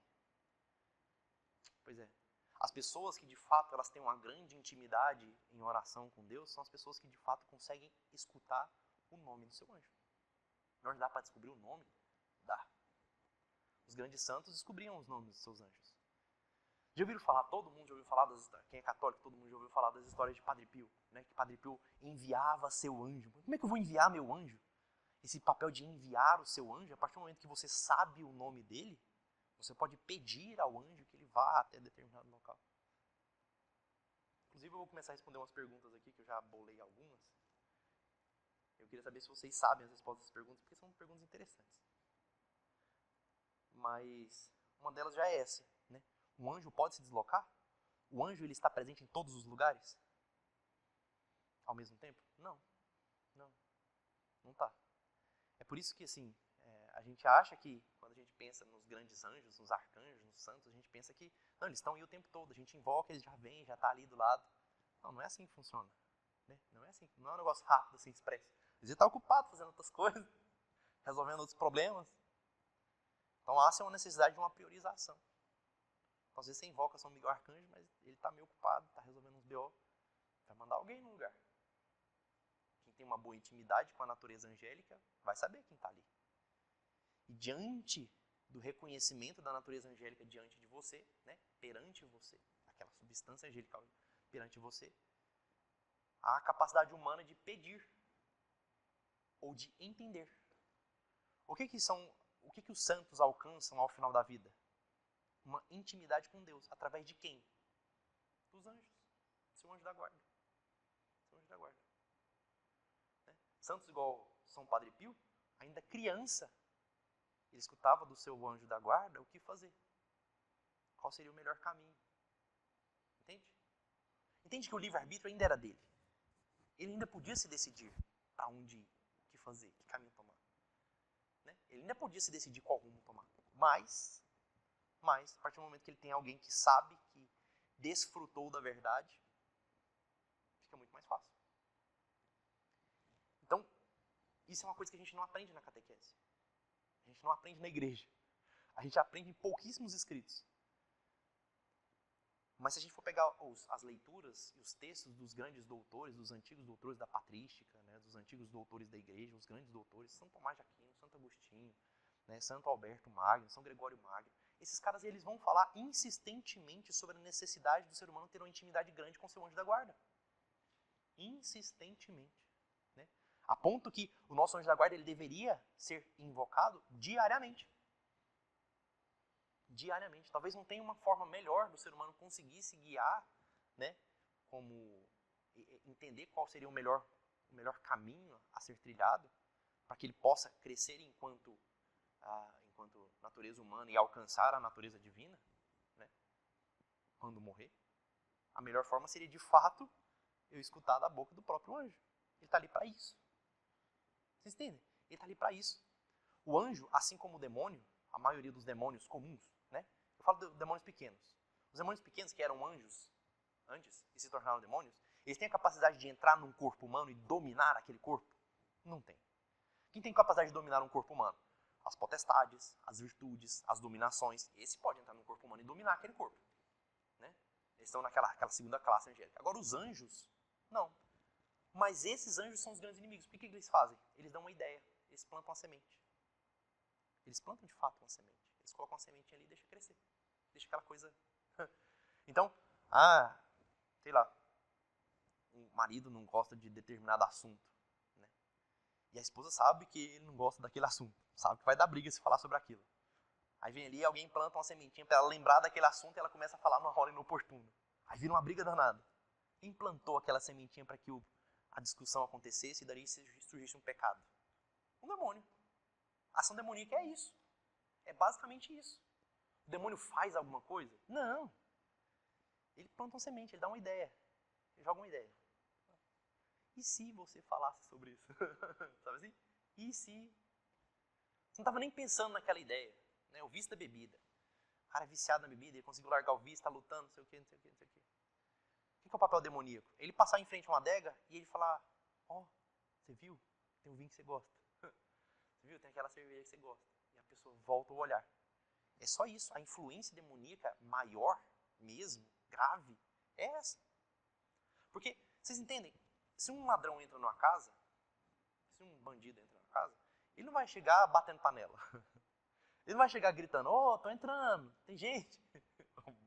Ele não vai fazer isso. Porque se ele fizer isso, ele vai entregar que aquela natureza má está se apresentando na frente de todo mundo. É por isso que a possessão demoníaca não é uma coisa boa para o demônio.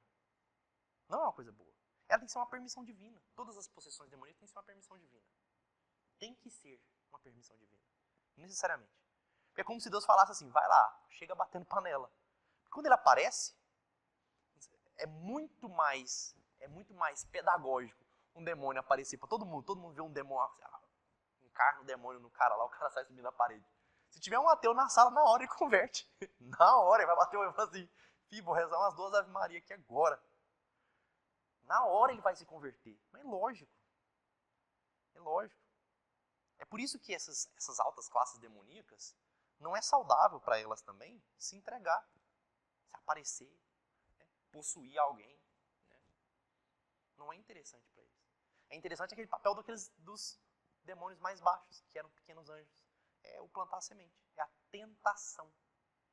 A tentação demoníaca é de fato, o que é tentação? É esse pensamento. O que o seu anjo da guarda faz? Tenta impedir as tentações. O que deveria ser a minha oração diária para o meu anjo da guarda? Evitar as tentações. Meu pedido diário para o anjo da guarda deveria ser exatamente evitar as tentações. Olha que bonita a oração do santo anjo, né? Santo anjo do Senhor, meu zeloso e guardador, se a ti me confiou a piedade divina, sempre me rege, me guarda, me governa e me ilumina. Olha isso. O que ele está falando ali? Me rege, me guarda, me governa e me ilumina. Quando a gente coloca esses nomes, fica parecendo meio estranho, né? O anjo da guarda ele pode reger. O que é reger? Né? Indicar. O regente, numa ópera, né? Que está regendo lá, o maestro, se ele está regendo aquela ópera, ele está indicando o caminho. Ele pode ir lá na mão do violinista, pegar o violino na mão dele e falar assim, faz assim. Ele não pode fazer isso. Ele vai indicar, ele vai reger. Sempre me rege, me guarda. O que é o me guarda? É impedir as tentações de chegarem. Então ele mostra o caminho e impede as tentações de chegarem. Me governa. O que é governar? O que é governar? Governar é expor as leis. O que um governador pode fazer com a gente? Ele pode obrigar a gente a cumprir a lei? Não pode. Ele pode expor aquilo que é o tratado. Governo é isso. Governar é isso. É expor aquilo que foi condicionado, acordado enquanto lei, enquanto ordem. Quem explica a verdade diante do mundo? Quem que vem aquela vozinha que vai no seu ouvido e fala assim, isso é errado. A sua consciência que fica assim, será que isso é certo ou isso é errado? Aí vem aquela vozinha e fala assim, isso é errado. Você sabe que é errado. De onde vem essa vozinha? Exatamente do anjo. Essa vozinha que a gente tem, essa consciência que parece que a gente não pediu por ela, é exatamente a voz do anjo da guarda. E está ali para isso. E me ilumina. O que é esse me ilumina? Me ilumina é traga a graça divina. É só isso. Então todas as vezes que eu peço algo, eu estou pedindo para o anjo me iluminar. Eu queria ser mais justo. O seu anjo vai te iluminar com a graça. Que vem lá de cima. Você pede a graça vem lá do serafim. Recebe a graça divina. Passa pelos querubins, pelos tronos, pelas dominações, pelas virtudes, pelas potestades, pelos principados, pelos arcanjos, pelo seu anjo. E chega. A coisa vem lá, faz todo um trajeto e chega. Entende como é que funciona a graça divina? Ela é representada pela luz, pelo queimar. É por isso que os serafins são aqueles anjos que estão queimando lá em cima, né? Eles estão sendo consumidos. E aqui embaixo a gente recebe essa luz. Já chega só como luz, não chega aquele fogo intenso. Chega só aquela luzinha, aquela graça infundida. Aí cai no colo humano e faz-se a graça. É assim que funciona. Então, para quem que eu vou rezar? Vai adiantar eu ficar rezando para o serafim lá em cima? Não vai. Não vai adiantar ficar rezando para o serafim. Eu tenho que rezar para o meu anjo da guarda, que vai bater de frente com o arcanjo. Vai falar, chefe, tem um cara ali precisando. E vai falar com o principado, que vai subindo a ordem, o pedido. E de lá de cima desce. Entenderam ou não? É assim que funciona. Em tese, todas as graças humanas, elas são recebidas das mãos dos seus anjos. Todas. Não, Jorge, mas eu não pedi para anjo, eu pedi para Nossa Senhora. Eu pedi para Padre Pio. Sim, o Padre Pio ele vai fazer o quê? Ele vai lá buscar a graça? Não. O Padre Pio não vai lá buscar a graça. Você acha que ele vai sair? Fala, dá licença. Cadê o... Ele vai enxergar os serafins lá em cima, né? Fala, vocês dão uma afastadinha só para dar um tete a tete com Deus aqui? Né? Deus, é o seguinte. Não, não é assim que funciona. Não é assim que funciona. Na natureza transcendental, os santos, eles vão estar contemplando a Deus? Olha que pergunta doida. Segundo São Tomás de Aquino, não. Os anjos, todos os anjos, veem a Deus? Não. Eles recebem a graça. Muito mais que a gente. A gente recebe a graça, mas chega só aquele fiozinho. Né? Os anjos recebem muito mais, porque estão sentindo aquele calor divino. Os serafins, sim, esses contemplam a Deus plenamente. Só eles. O restante contempla só aquele fogo que vai passando. Aquela graça que vai sendo transmitida. Então os anjos não veem a Deus. Os santos veem? Também não. Os santos também não veem plenamente a Deus. Existe um único santo que vê plenamente a Deus. Hã? Não.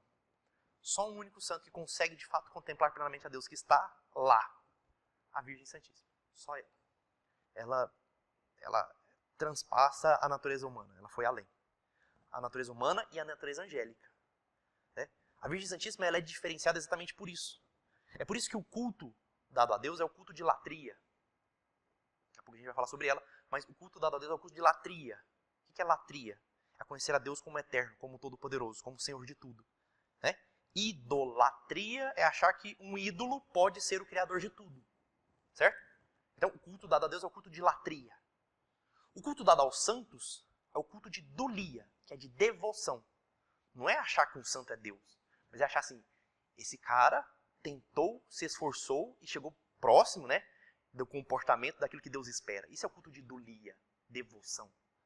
Nossa Senhora, ela está no meio termo. Ela não está nem no de dulia, nem no de latria. A gente chama de hiperdulia, a Igreja Católica chama de hiperdulia, né, que é a hiperdevoção.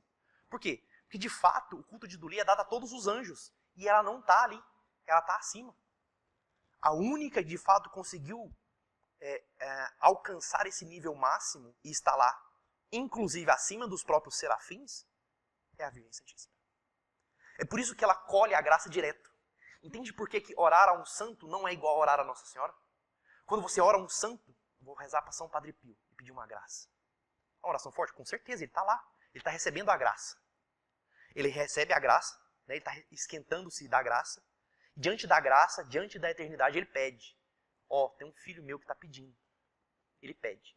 Aí Deus manda a graça, passa pelo serafim, passa pelos querubins, pelos tronos, pelas dominações, virtudes, potestades, principados, arcanjos, anjos e chega para você. Seu anjo da guarda te entrega a graça. É assim que funciona. Com a Virgem Maria não. Com a Virgem Maria não funciona essa escada. Né? A natureza dela é outra. A substância mariana é outra. Porque ela de fato está diante da graça, total.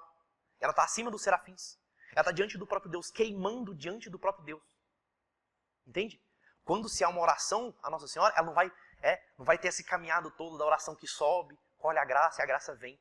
Não é assim que funciona. Ela colhe a graça diretamente dali. É por isso que quando Nossa Senhora aparece para Santa Bernadette Soubirous, lá em Lourdes, lá em a aparição de Lourdes, né? Ela aparece para Santa Bernadette Soubirous, Nossa Senhora dispensadora de todas as graças ali. Né? Quando ela aparece, e aqueles raios de luz saem da mão dela, ela pergunta, o que é isso, né, saindo das suas mãos? E ela fala, são todas as graças de Deus. Tecnicamente falando, todas as graças de Deus, assim como o próprio Deus, chega até o homem através dela. Por isso que a natureza dela é uma natureza que foge à compreensão de todo o resto. Ela não é Deus, logicamente que não. Mas ela também não está junto com os anjos e com os santos. Ela está em outro lugar. Daqui a pouco a gente fala sobre ela. Outro capítulo. Outra aula. Certo? Entenderam como é que funciona a natureza angélica? Por isso que é preciso da gente, de fato, quem está mais perto da gente, que a gente pode invocar diretamente o tempo todo, que está aqui escutando, está com o ouvido posto. Se você pede por São Miguel, arcanjo, é bom. Mas, cara, ele tá ocupado, tá fazendo uns BO lá, tá resolvendo umas paradas mais sinistras, né? Tá expulsando uns demônios, tá lá em cima. Sabe? Se você pede pros principados, o principado tá ocupado com a cidade lá, com, né? Se você invoca as dominações, meu Deus. É mais difícil, é mais complicado. Mas o seu anjo, ele tá 100% disponível. Ele tá só esperando você falar alguma coisa. Sabe? Ele tá só esperando. Ele tá aqui parado, braço cruzado, falou, e aí? O que vai rolar hoje? Qual que é o rolê hoje? É só isso. Ele tá esperando essa necessidade. Essa necessidade humana. É para isso que ele serve. Ele serve para guiar a necessidade humana. Reger, guardar, governar e iluminar. É para isso que ele serve. Todas as vezes, para que serve meu anjo? Reger, guardar, iluminar e governar. São esses 4 papéis. Esses 4 papéis. Outro dia eu falo sobre o símbolo dos 4 papéis. Né? Fogo, água, ar e terra. Tá relacionado. Outra hora eu falo disso. Entenderam? Vou responder umas perguntas rápidas aqui. Mas são dúvidas que a gente tem em relação aos anjos que a gente não se pergunta, aliás. A maioria das vezes a gente não se pergunta sobre isso. São Tomás de Aquino resolveu responder. Ele faz as perguntas que ninguém mais faz e só ele mesmo conseguiria responder, ao fim das contas. Então funciona o seguinte. Né? As dúvidas, que inclusive são as dúvidas que são respondidas na Suma Teológica. Ele usa aquele que eu falei, o método dialético, para responder. Se os anjos são seres corpóreos, já respondi, né? De fato não são. Não tem corpo. Né? O anjo não tem corpo. Então o anjo não tem corpo e também não tem alma. Logicamente que não. Alma, ânima, lembra? Alma é a natureza animada. Agora, olha que interessante. O anjo pode ter ânima? Pode. Por quê? Porque o anjo pode controlar um corpo? Pode. Não foi isso que aconteceu com Rafael? Quando São Rafael, o arcanjo, aparece para Tobias, ele não apareceu enquanto um homem que caminhava? Não foi assim? Não foi assim que Gabriel apareceu para a Virgem Santíssima? Ele apareceu naquela natureza ali, corporal. Se ele apareceu enquanto corpo, o anjo pode assumir um corpo. De fato, ele pode assumir um corpo. Entende? Então, o anjo, ele pode, enquanto espírito, ele pode assumir um corpo. Pode. Mas, a partir do momento, na sua natureza, na sua essência, ele é só espírito. Ele é só espírito.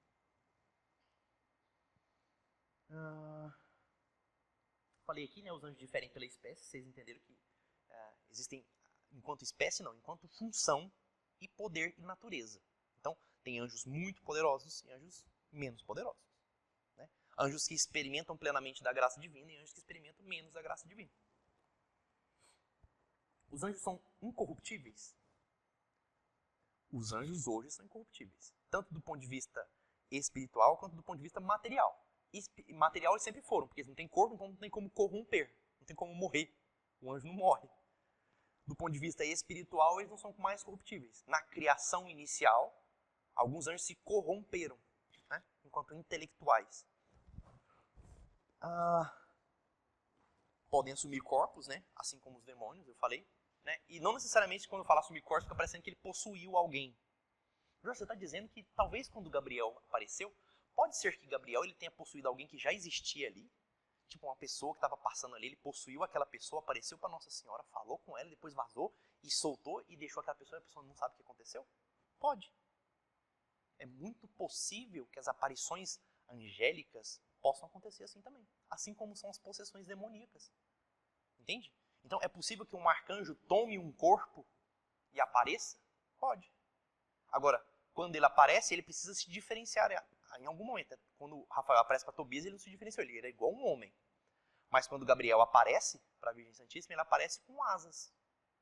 Né? Então, esse relato da natureza angélica aparecer com asas pode ser exatamente para essa diferenciação. Entende? Mas é muito possível que quando a gente veja as pessoas que relataram, eu vi um anjo, corporalmente, seria a aparição de Gabriel, a aparição de Rafael, a aparição de Miguel. Seria assim, como se fosse uma possessão, só que não uma possessão demoníaca, uma possessão angélica. Estranho pensar nisso, né? Mas é plenamente possível. Plenamente possível. Vocês imaginam, a graça angelical é infinitamente maior do que a graça demoníaca. O demônio, ele tem graça enquanto natureza, ele foi criado com aqueles poderes. Né? A graça angelical, ele foi criado com aqueles poderes e está sendo continuamente iluminado pelo fogo divino. Então, se um demônio pode possuir um corpo, pode possuir uma casa, pode possuir um objeto, por que não pode um anjo? É totalmente possível. Totalmente possível. Claro que ele só vai fazer isso para cumprimento da ordem divina, né? Vai fazer porque ele quer. Eu vou lhe dar uma possuidinha. Os anjos exercem operações vitais nos corpos que ocupam? Sim. Então, ele ocupa um corpo, então ele pode comer, ele pode beber. Entende? De fato, isso pode acontecer. Tem uma dúvida que aparece nas Sagradas Escrituras, que de fato São Tomás de Aquino ele não deixa claramente esclarecido isso. Agostinho também comenta sobre isso, Santo Alberto Magno comenta sobre isso, Dionísio Areopagita comenta sobre isso, mas não fica muito claro isso. Que é um texto do Gênesis que fala assim que os filhos de Deus conheceram, né, as filhas dos homens e geraram frutos. Parece que os anjos tiveram relações com seres humanos, com uma coisa meio estranha, sabe? Não tem muito claro sobre isso. O livro do Gênesis é um livro extremamente difícil da gente entender. Então o próprio São Tomás de Aquino fala assim que não há um consenso sobre isso. É possível que a natureza angélica tenha possuído corpos humanos e gerar filhos? É possível. Realmente possível. Estranho. Possível. Entenderam? Seu anjo está em algum lugar? Sempre. Né? Ele está em algum lugar. Tem alguns anjos que estão lá no céu, né? Que é uma ideia, é um local do tipo pensamento, né? Um local físico. E tem alguns anjos que estão aqui mesmo. O teu anjo está aqui.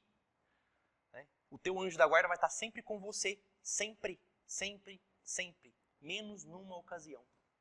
Só tem uma ocasião na qual o seu anjo da guarda não fica plenamente ao seu lado. Ele se recolhe, se ajoelha, se inclina e espera. É quando você comunga.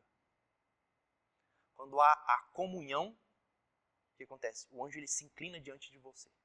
Porque aí não é mais só você. É o próprio Deus. Agora, olha que doido. Lembra que eu falei? Os anjos veem plenamente a Deus? Não. Só os serafins. Né? Os santos veem plenamente a Deus? Também não. O homem, ele consegue experimentar plenamente a Deus. A comunhão, ela é algo tão surreal por isso. Porque na comunhão, você está experimentando aquele que só os serafins conseguem contemplar. Que só a Virgem Santíssima consegue estar diante. O único ser humano que consegue estar diante do próprio Deus é a Virgem e você quando comunga. Pensa. É só nessas duas ocasiões. Quando você comunga, é Deus inteiro, pleno. 100% homem, 100% Deus. 100%. Então, o Deus eterno, aquele mesmo que está queimando na eternidade, aquele todo-poderoso, né? A tríade, o Pai, o Filho e o Espírito Santo, inteiros, completos, plenos, inteiros, dentro de você. Dentro de você. É como se toda a criação estivesse dentro do corpo humano. Bizarro isso, né? Se a gente entendesse essa virada de chave, acho que todo mundo teria como obrigação diária comungar. Ah, meu Deus, se eu não comungar, já pensou? Caraca, é a eternidade divina toda. Sabe?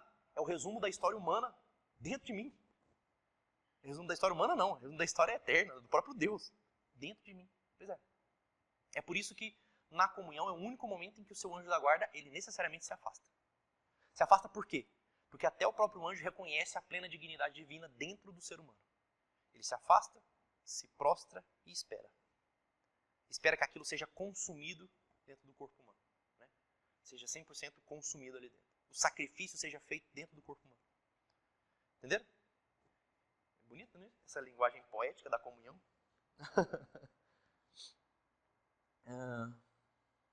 Os anjos se movem, falei, né? Você consegue mandar o seu anjo sair daquele lugar ali. São Padre Pio fazia essas paradas. Mandava o anjo dele. O inteligir do anjo é a sua substância ou sua essência. Né? Eu falei que se o anjo é um pensamento, é um raciocínio, a essência mesmo do anjo é o próprio intelecto dele? Não. Não. Há uma centelha divina ali, e a centelha divina que pensa. Apesar de não ter corpo, não ter substância, ele não é simplesmente uma ideia. Ele está ali. Um anjo, ele está ali. Né? Existe algo mais, que de fato não é inteligível para a gente, mas ele está ali. Né? Tem um algo a mais, uma forma que se faz ali. Não é simplesmente uma inteligência. Essa forma que, inclusive, é a forma capaz de falar. Né? Capaz de entoar, capaz de cantar. Entendeu? Se o anjo possui intelecto ativo ou intelecto passivo, né? Falei que sim. Os anjos possuem vontade, intelecto ativo e passivo. O que eles não possuem? O resto. Apetites, são os dois apetites, né? Apetite daquilo que é corporal e daquilo que é eterno. Por que o anjo vai ter um apetite irascível? Não tem necessidade. Para que ele vai criar algo que é eterno? Ele já está na eternidade. Ele já está inserido na eternidade. 100%? Não. Os anjos estão 100% inseridos na realidade mortal? Na realidade mortal não, na realidade eterna? Não. Por quê? Porque se o teu anjo da guarda está aqui, ele está sendo submetido ao quê? Ao tempo. Então olha que interessante.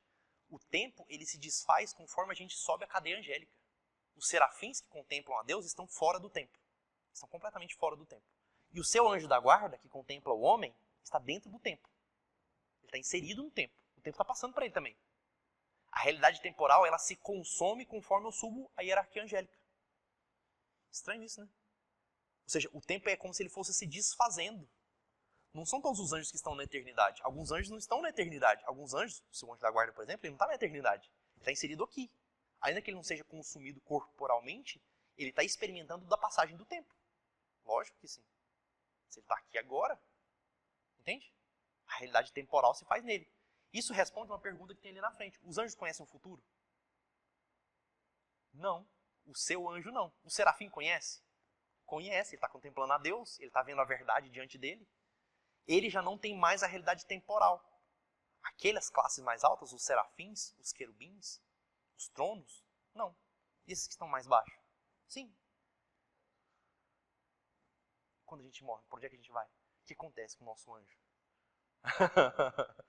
O nosso anjo, ele instantaneamente ele volta para o seio divino. Se o seu anjo era um anjo da guarda comum, ele volta lá. Jorge, ele pode ser mandado para outra pessoa? Pode. Pode.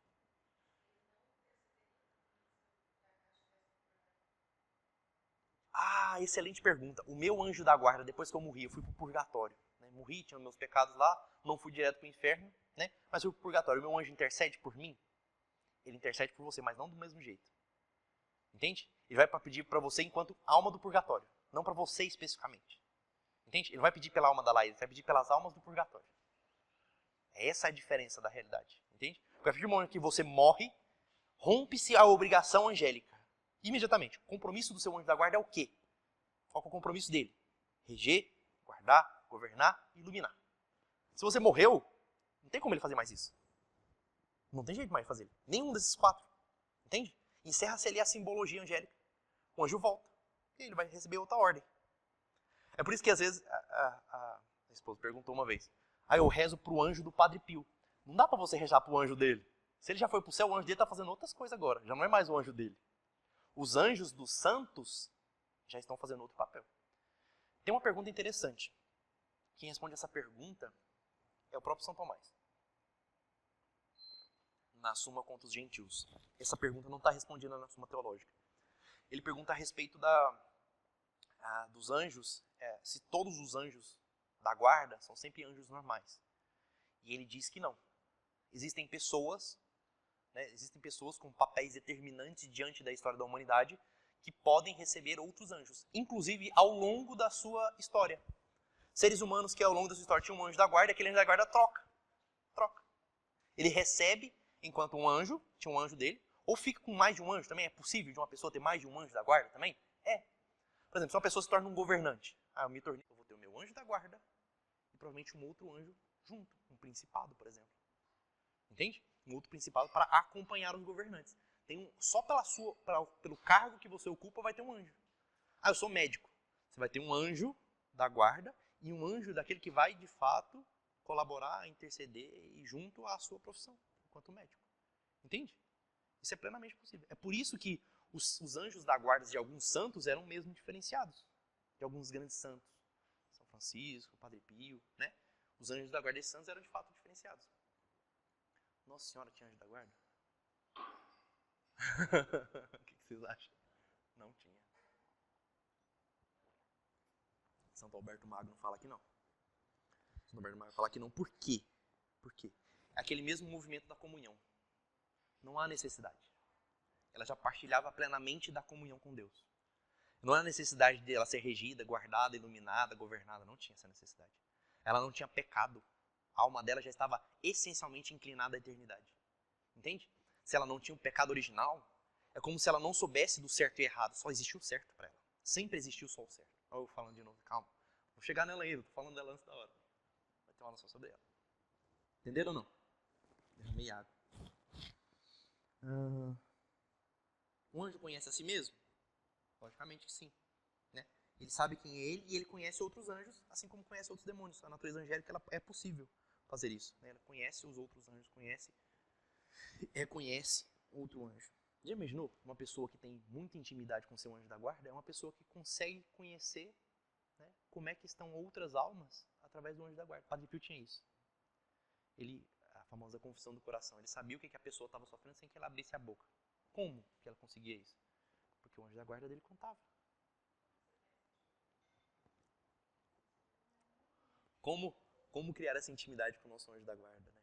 Como de fato criar essa intimidade com o anjo da guarda? Entenda que Deus deu um mecanismo que é exatamente esse mecanismo de gerar intimidade. É uma coisa chamada oração. Para que serve a oração? Né? Oração é para eu pedir? Não. A oração tem um único papel. A própria palavra oração serve para isso. Orar é no sentido de se comunicar. E a comunicação, se você pensa no ponto de vista espiritual, é tudo. Né? Se não tem corpo, toda a interação existe é só através da comunicação mesmo, da oração. Então, como é que eu interajo com o meu anjo? Oração. É por isso que todos os santos vão entrar em comunhão quando eles falam assim, aquele que reza se salva, quem não reza se condena. Por quê? Porque se você reza, se você ora constantemente, você está em intimidade constante com o teu próprio anjo da guarda. Se você tem constante intimidade com o seu anjo da guarda, você vai saber o que fazer sempre. Entende? Uma pessoa que reza diariamente e constantemente, ela vai ter sempre essa intimidade com o próprio anjo da guarda. Como é que eu faço para me saber o nome do meu anjo? Reza, não tem outro jeito. Não tem uma outra saída, não tem um outro mecanismo. Né? Aí ele vem e conta, o meu não posso falar. Ele vai chegar e vai te contar. Eu me chamo. Não é assim. Não é assim. As pessoas que conseguem de fato entender quem são o seu anjo da guarda, não é um nome escrito, não é um nome claro. O meu anjo da guarda chama Manuel. Não há coisa clara assim, sabe? É algo que vai só cair dentro do seu coração e você vai saber qual é o nome. É algo que vai estar ali. É uma impressão, um som, um chamado. Isso é oração. Você vai entoar diariamente. Vai ter uma vida de intimidade. Reza. Essas pessoas conseguem, de fato, identificar seu anjo. Entende? Jorge, eu não sou uma pessoa de oração, mas eu sei quem é meu anjo. Não existe isso. Não tem como. Não tem jeito. Né? Não tem jeito. Para você, se você acha que você sabe o nome do anjo, tem comunhão, tem comunicação com o anjo da guarda, mas você não é uma pessoa de oração, não é. É mentira. É falso. Completamente falso. Entendeu? Então, só tem um jeito. Só pela oração. Se eu fizer sacrifício, se eu ir na missa todo dia, não. Isso não serve para você, de fato, entrar em intimidade. Só rezando, orando, diariamente, constantemente. Até você conseguir escutar essa voz. Porque ela está aí, né? Essa voz está aí o tempo todo. Só que a gente escuta ela de um jeitinho mais sutil. Se você reza muito, entende como é que a comunicação se faz, é como se eu entendesse o idioma, entende? Você vê uma pessoa conversando em alemão, chega alguém conversando em alemão aqui, hoje vocês nem vão prestar atenção nessa pessoa. Concorda? Você imagina, se senta dois alemães ali. Dois alemães. Senta ali e começa a conversar. Vocês vão prestar atenção? Vocês vão ficar assim tentando entender o que eles estão falando? Vocês vão ficar prestando atenção naquilo? Aquilo vai atrair a presença de vocês? Não, ué. Vocês não entendem o que eles estão falando mesmo? Então você simplesmente ignora aquela presença. É ou não é?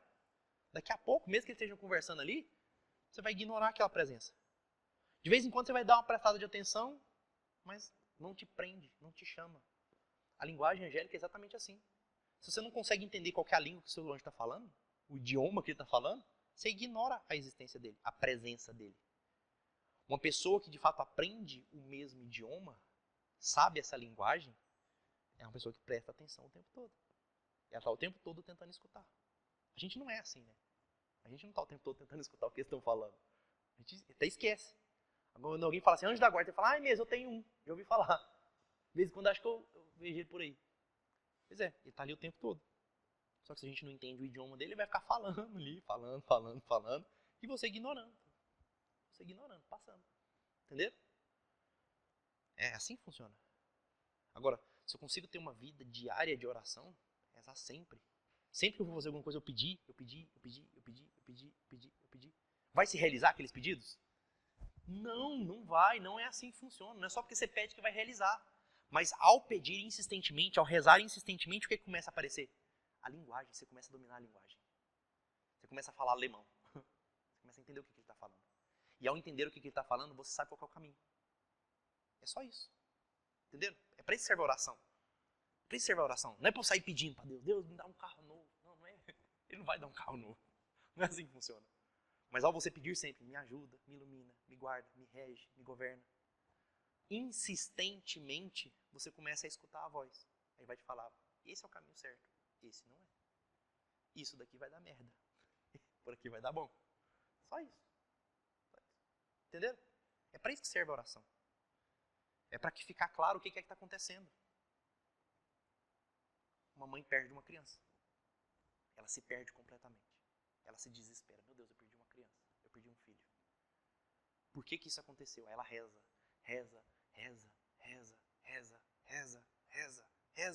De repente Deus fala, foi por isso. O que ela fez? Ela escutou. É só isso que aconteceu. Ela escutou. Ela ouviu. Entende? Aquilo que antes parecia uma coisa muito ruim, eu deixei que isso acontecesse por causa disso. É para isso que serve a oração, não é para mudar a realidade. A oração não serve, ela não é dada a isso, a mudar a realidade. O que é dado a mudar a realidade? É uma coisa chamada milagre. E o milagre não é porque tu pediu. O milagre Deus já está fazendo, é porque você enxergou. Entende? É porque você viu. Isso é um milagre. Tu viu a realidade mudar. É por isso que quem reza muito vê milagre o tempo todo. Quem não reza, não vê. Acho que milagre não acontece. Milagre não acontece. A Maria Teresa falava assim, como não? Acontece o tempo todo. O tempo todo. Uma mãe que o marido abandona a casa e ela fica com 3, 4 filhos e consegue fazer com que os 3, 4 filhos se tornem homens e mulheres de verdade. É um milagre. Quebra a realidade. Não é natural que aconteça assim. Né? Não é normal que aconteça assim. Isso não é só para coisas boas. A gente comentava aquele dia, né, Maria? São para coisas ruins também. São para coisas ruins. Comentei que agora eu perdi um filho. Uma natureza extremamente dolorosa. Bom, mas às vezes a perda de um filho reconstrói uma família. Capacita um homem, capacita uma mulher. Dá a eles a capacidade da salvação. E não só deles, de conduzir os filhos para a salvação também. Bom, então, uma coisa que era muito ruim, se transforma numa coisa extremamente boa. Né? Pensa, se torna uma coisa extremamente boa. Agora, quem consegue ver isso? Quem tem intimidade. Quem está rezando. Entende? Quem tem intimidade com seu anjo da guarda sofre menos. Sofre menos. Quem tem intimidade com o anjo da guarda sabe por que as coisas estão acontecendo. Não é que as coisas vão acontecer diferente do que você está pedindo. Não. Eu falo assim, não, as coisas já estão acontecendo. E está acontecendo por causa disso e disso. A realidade é essa. É para isso que serve a oração. É para gente, Deus, faz. E teu anjo está lá assim, não é assim. Deixa eu te explicar, ele já fez. Ele já escutou. Ele já fez. É porque você não entendeu ainda, deixa eu te explicar. Aí você não escuta, você só quer pedir. Mas quem tem intimidade, reza diariamente, pede, me guarde, me governe, me ilumina. Né? O tempo todo, me rege, me guarde, me governe, me ilumina, me rege, me guarde. Essa pessoa começa a escutar. Ele falou, tá bom, já estou regendo, guardando, iluminando, fazendo tudo. Essa situação da sua vida está acontecendo por causa disso e disso. Abraça isso. Guarde isso no seu coração e luta por causa disso. Você fala, eu estava sofrendo à toa, então era preciso que fosse assim? Era preciso que fosse assim. Entenderam? É para isso que serve a natureza angélica. É para te mostrar que existe uma narrativa divina que sabe de todas as coisas, que está conduzindo todas as coisas, que está tudo na mão dele mesmo. No fim das contas, está tudo na mão dele. Ele sabe o que está rolando. O que ele vai tentar fazer é fazer com que você não se perca diante disso. Entende? Diante das coisas ruins, se transformarem em grandes milagres. E não o contrário. Não o contrário. Entenderam?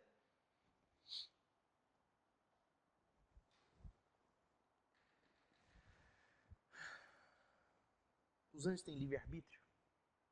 Tem. Tudo aquilo que tem inteligência tem livre-arbítrio. Tudo aquilo que tem inteligência tem livre-arbítrio. Os anjos podem escolher. Só que aqueles anjos, os anjos, eles já escolheram.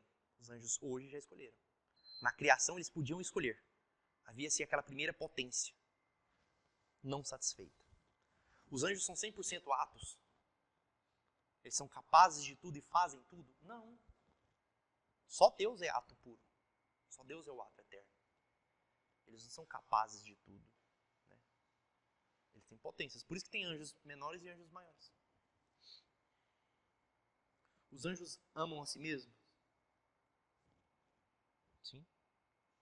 Amam a si mesmos porque eles veem a criação divina neles. Amam os homens? Sim, porque veem nos homens a criação divina. E amam a Deus? Plenamente. Todos os anjos? Todos os anjos. Inclusive aqueles que pecaram contra Deus. Os demônios amam a Deus? Amam. Mas Jorge, é possível? É. É sim. O problema é que, apesar dessa inclinação, esse amar a Deus, né, eles optaram, eles escolheram se afastar eternamente da graça. É como se fosse um caminho que eles tivessem escolher. Rumo a Deus eternamente ou contra Ele eternamente.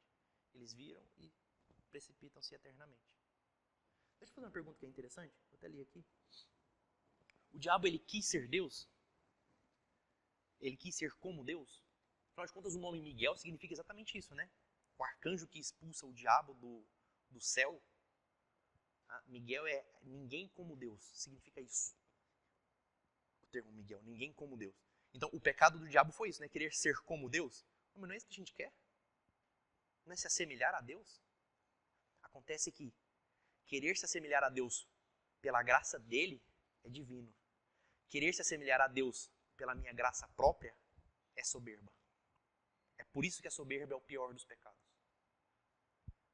Não existe nada pior. Qual que é o pecado que precipitou o diabo? A soberba. O orgulho. Entendam? Todos os pecados partem dali. Todos. 100% dos pecados, eles se iniciam na soberba. O orgulho é a mãe de todos os pecados. Foi por isso que foi o pecado capaz de destruir o querubim. Precipitá-lo no inferno e levar 1/3 da parte do céu. Todos os anjos pecaram originalmente por quê?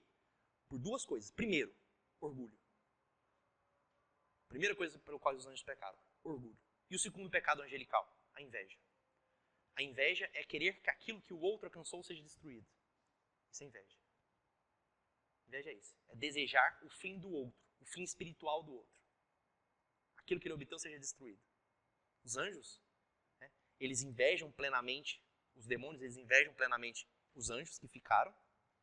Eles queriam aquilo que eles têm, que é a graça divina. Agora, tem uma criatura que eles invejam mais do que todas as outras. Mais do que tudo nesta vida. Exatamente. É por isso, exatamente por isso, que existe uma tremenda, ferrenha guerra entre a natureza mariana e a natureza demoníaca. Porque você já imaginou? Eles invejam aquilo que os anjos têm. Imagina um mero ser humano. É claro que eles vão invejar 100% ela, porque, sobretudo, ela está lá em cima. Ela está acima de todas as classes angélicas. Ela foi elevada ao trono divino e estando somente abaixo dele mesmo. A realidade mariana ela é relatada assim. Beleza? Os anjos foram criados antes ou depois da criação. Eles foram criados... São Tomás de Aquino ele não deixa clara essa dúvida também. Ele fala assim que é provável que eles tenham sido criados no mesmo momento da criação corporal, da criação material. Tenham sido criados juntos, né, ao mesmo tempo. Eles foram inseridos no tempo. Porque havia essa necessidade, né? Quando ele criou os anjos, os arcanjos. Os anjos e os arcanjos eles teriam que ser inseridos no tempo. E os serafins não, fora dele. Né? Os serafins habitariam aquele que a gente chama de imperium, ou empyreum, né? Não sei se vocês vão lembrar quando eu expliquei do curso presencial, né? Aquele céu acima do cristalino. Né? O primo mobile, o primeiro movimento, é onde se inicia o movimento do tempo. Ainda não é o tempo propriamente dito, mas se inicia o movimento do tempo, que é onde estariam a segunda horda de anjos. Né? As dominações, virtudes e as potestades. E depois, a natureza mesmo do tempo, que está abaixo do cristalino. Que seria a natureza humana, corporal, que é onde estão os principados, os arcanjos e os anjos. Entenderam? Os anjos podem pecar? Não mais, né? Não mais. Eles pecaram originalmente. Houve-se o pecado original angélico. Pecaram pelo orgulho e pela inveja. Só por esses dois? Só. Os anjos não pecam por outra coisa. Só pelo orgulho e pela inveja. Os únicos pecados que de fato o anjo pode cometer. Ou inveja ou orgulho. Ele não pode pecar por mais nada.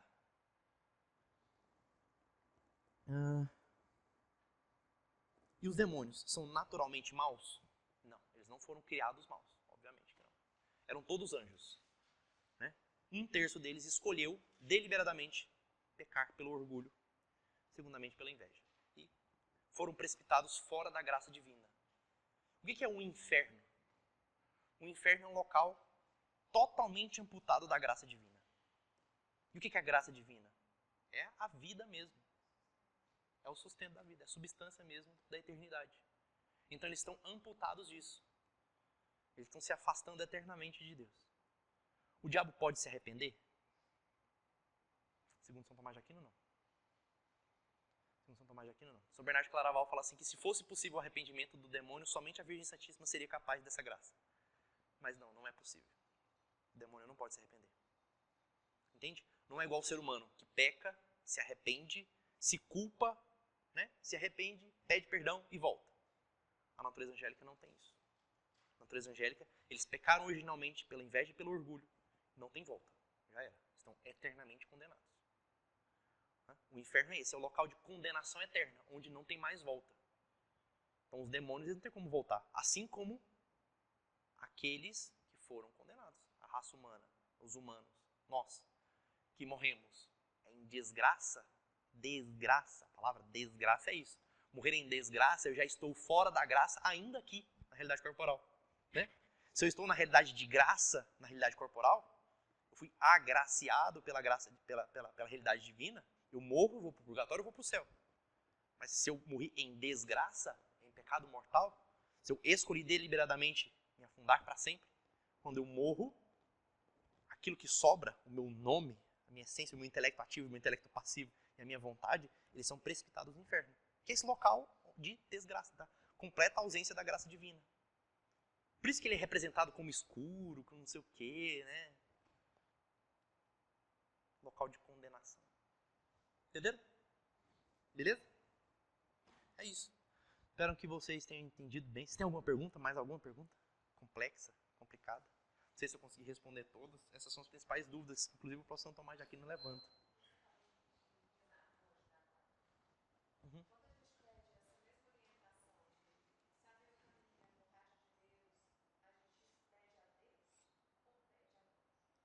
Boa. Né? Então, assim, a dúvida é, quando eu vou pedir essa orientação, esse caminho, eu vou pedir diretamente para Deus ou diretamente para o meu anjo? Tecnicamente falando, né, não tem essa diferenciação. Eu posso pedir para os dois. Em tese, eu posso pedir para os dois. Né? Mas o que seria o pedido para o anjo? Você entende? É como se Deus estivesse numa realidade muito distante. A partir do momento que eu peço para Deus, até que chega lá, né? Quando eu peço para o meu anjo, né, é um ser que está pronto para isso. Ele está disponível para isso. Inclusive é um próprio sinal de humildade humana, né? Eu não vou me inclinar diretamente a Deus. A doutrina protestante, não original, a doutrina luterana e a doutrina calvinista originalmente não pregavam isso. Hoje as doutrinas pentecostais, por exemplo, elas pregam um pouco mais isso. De que o homem ele tem que se inclinar somente diretamente a Deus. Né? Acontece que se eu me inclino à eternidade, seja ao anjo, seja aos santos, ou seja ao próprio Deus, eu estou me inclinando diretamente a Deus. Né? Afinal de contas, o Deus é a cabeça de um corpo. Então, quando eu falo da igreja triunfante, né, dessa realidade espiritual, tudo ali é Deus. De fato, tudo ali é Deus. Todos estão imersos no próprio Deus. Ainda que a essência pura de Deus mesmo está lá, isoladinha lá no final. Né, entende? Estão contemplando plenamente a face de Deus. Mas tudo isso que está aqui embaixo faz parte do corpo do próprio Deus. Lógico, né? Ele é tudo, ele é a eternidade. Então, fazem parte da... Então, você pode fazer as duas coisas. Não tem necessidade de você sempre querer... eu esqueci, eu não rezei pro meu anjo. Pedir para Deus direto. Quem vai transmitir a mensagem, no fim das contas, é o seu anjo. É o seu anjo da guarda. Você acha que o seu grito vai chegar lá? Ainda que ele esteja presente em todas as coisas, né? O seu grito não vai chegar lá. O seu anjo está ali para isso. Ele vai receber a tua oração e vai levar. Agora, olha que interessante. Tem um momento em que você não precisa passar a sua oração para o seu anjo. Na comunhão. Na comunhão, você não precisa passar. A comunhão é o contato direto com a essência mesmo de Deus. Face a face. Face a face. Então não tem necessidade da intercessão. O único momento em que o homem não precisa de qualquer tipo de intercessão é na comunhão. Só. Só nesse momento. O resto, todos os momentos, o homem precisa de intercessão. Ele não vai conseguir fazer com que o grito dele chegue.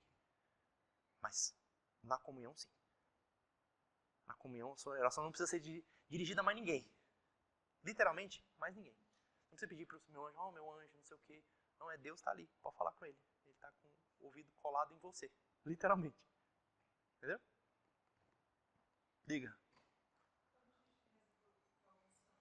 Uhum. Passa também. Passa também. Porque os santos, a maioria dos santos, e aí quem vai destrinchar isso também um pouco é São Tomás de Aquino, mas a maioria dos santos, São Tomás vai dizer assim que a realidade desses santos seria a realidade do segundo anel de anjos, né? Onde estão as dominações, quase atemporal, onde estão as dominações, as virtudes e as potestades. Então esse seria o céu dos santos. Não é igual, viu? A gente tem níveis de céus, assim como a gente tem níveis de anjos, tem níveis de céus também. Então os santos também não são iguais. Tiveram santos que alcançaram o mais alto nível dos santos, né? Tem santos que estão junto com os tronos, lá no último dos céus. Tem santos que estão extremamente lá em cima. São Francisco de Assis, né? Está extremamente lá em cima, né? Ele é.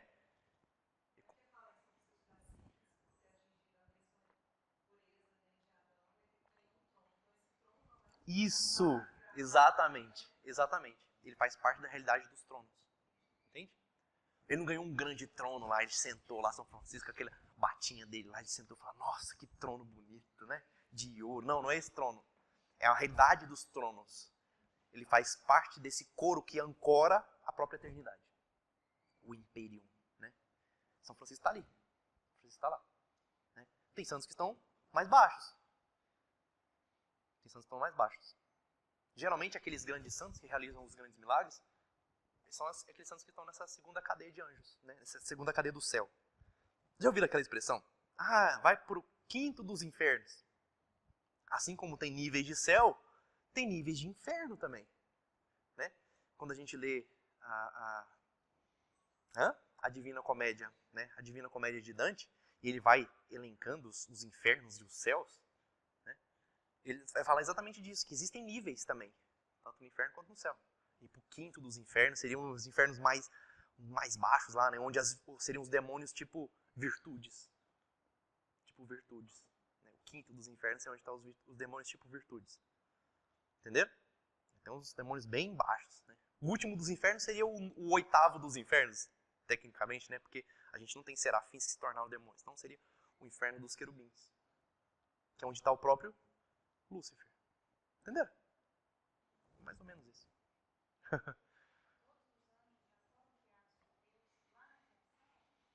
Todos os anjos foram criados. Todos eles. Deus não está fazendo mais. Né? Não tem uma fabriquinha de...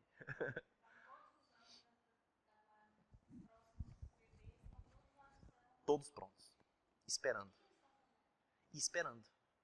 Trabalhando. Ouvindo a ordem divina. Ou... Estão dormindo. Estão lá. Né? Ou participando da graça.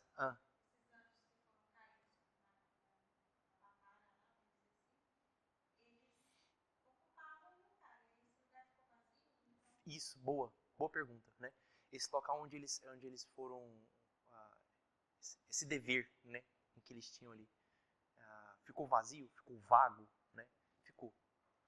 De fato Deus remaneja, né? Ajusta as coisas ali, mas ficou vago, de fato ficou vago. Deus já sabia, na sua imensa glória, ele sabia que isso aconteceria, né? Então acho que ele deve ter feito as contas lá, falou, vai cair vai ter uma galera que vai dar ruim aqui. Deixa eu fazer uma conta aqui e vai fechar legal. Jorge, e quando é que vai se extinguir o número final de anjos, né? No dia do juízo. O dia do juízo é exatamente isso, quando se esgotarem todas as possibilidades angélicas. No dia que se esgotarem as possibilidades angélicas é o dia do juízo. Quando a gente não sabe, mas vai rolar. Não vai rolar. Essa seria a vinda última do Cristo. Cristo ele vem para encerrar.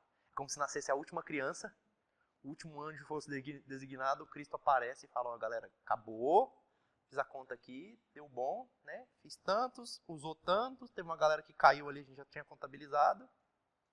Fim do mundo. Galera que subiu, subiu, galera que desceu, desceu, acabou. Esse é o juízo final. Esse é o apocalipse final. É aquilo que a gente espera. O final.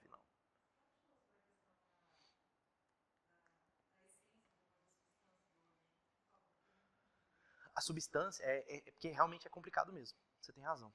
É realmente difícil. Porque assim, a substância mesmo do anjo não é o ato dele. Não é o próprio intelecto. Eu tenho vontade, eu tenho intelecto ativo e tenho intelecto passivo. Intelecto ativo é aquilo que parte de mim para raciocinar, intelecto passivo é aquilo que recebo enquanto graça. E vontade. O anjo tem esses três. Né? Só que esses três são três faculdades, são três formas de acessar. Existe a necessidade de que existe uma substância mesma que ancore isso, né? Uma substância fluida, algo que não é material, mas que está ali, que existe, que a gente reconhece e que ela é nomeada, certo? Tem um nome, que é o nome do próprio anjo. Agora, como é que ela é? Não sabemos. Essa natureza, a natureza mesmo angélica, a gente não sabe. A gente sabe por intuição. É a mesma natureza do nosso espírito. É a mesma natureza do nosso espírito. A gente sabe que tem alguma coisa dentro da gente que é mais. Tem a carne, tem aquilo que nos anima, mas tem algo que é mais interno, mais profundo. O nosso espírito. Essa natureza do espírito é a mesma natureza angélica. Como se fosse algo que a gente tenta pensar de forma material, e por isso que a gente dá um nó na cabeça, né? Será que é uma fumacinha, um negocinho que sai, que não dá pra gente saber. Né? A gente não é inteligível pro homem. Mas existe. De fato, é uma substância. É exatamente isso. Do espírito, exatamente. Os anjos são basicamente aquilo que a gente tem, o nosso espírito. Quando a gente morre, a gente ascende, né, se a gente vai para o céu, a gente vai se assemelhar aos anjos enquanto natureza. Enquanto natureza. O que difere um pouco da gente é exatamente a necessidade do apetite irascível. Que apetite irascível que os anjos não têm? Essa vontade dos bens eternos. Então, o que vai ser calculado, essa vontade dos bens eternos, quem vai para o céu, vai para os primeiros céus, tem uma vontade maior, porque ele não alcançou. Quem vai para os últimos céus, o apetite irascível é menor, ele se aproxima mais da natureza dos anjos. Entendeu? O que é apetite irascível? É vontade daquilo que é grande, que é eterno, são os bens árduos. Né? A alma humana, quando morre, ela carrega esse resquício de apetite irascível. Quem que vai ter muito apetite irascível ainda? Quem morreu e foi para os primeiros céus. Quem vai ter pouquinho, que vai parecer mais com os anjos, mais próximo possível dos anjos? Quem conseguiu alcançar essas virtudes ainda em vida. Isso, exatamente, é porque eu realizei mais coisas. É por isso que os santos, eles se assemelham muito aos anjos. Os grandes santos, em natureza, eles são muito próximos dos anjos. E todo anjo é um santo, obviamente. Todo anjo é um santo, obrigatoriamente. Todo anjo é um santo. Por isso que a gente fala São Miguel Arcanjo, São Rafael Arcanjo. O teu anjo da guarda é um santo. Um santo. Lógico, aí ele está na graça divina. Ele é um santo. Seu anjo da guarda é um santo. Já pensou no seu anjo da guarda como um santo? Meu santo anjo da guarda. É assim que a gente chama ele. Né? Entendeu?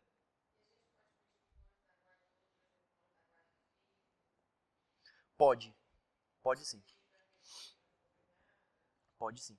Inclusive, essa é uma recomendação da igreja. Pedir para o anjo da guarda daquela pessoa. Né?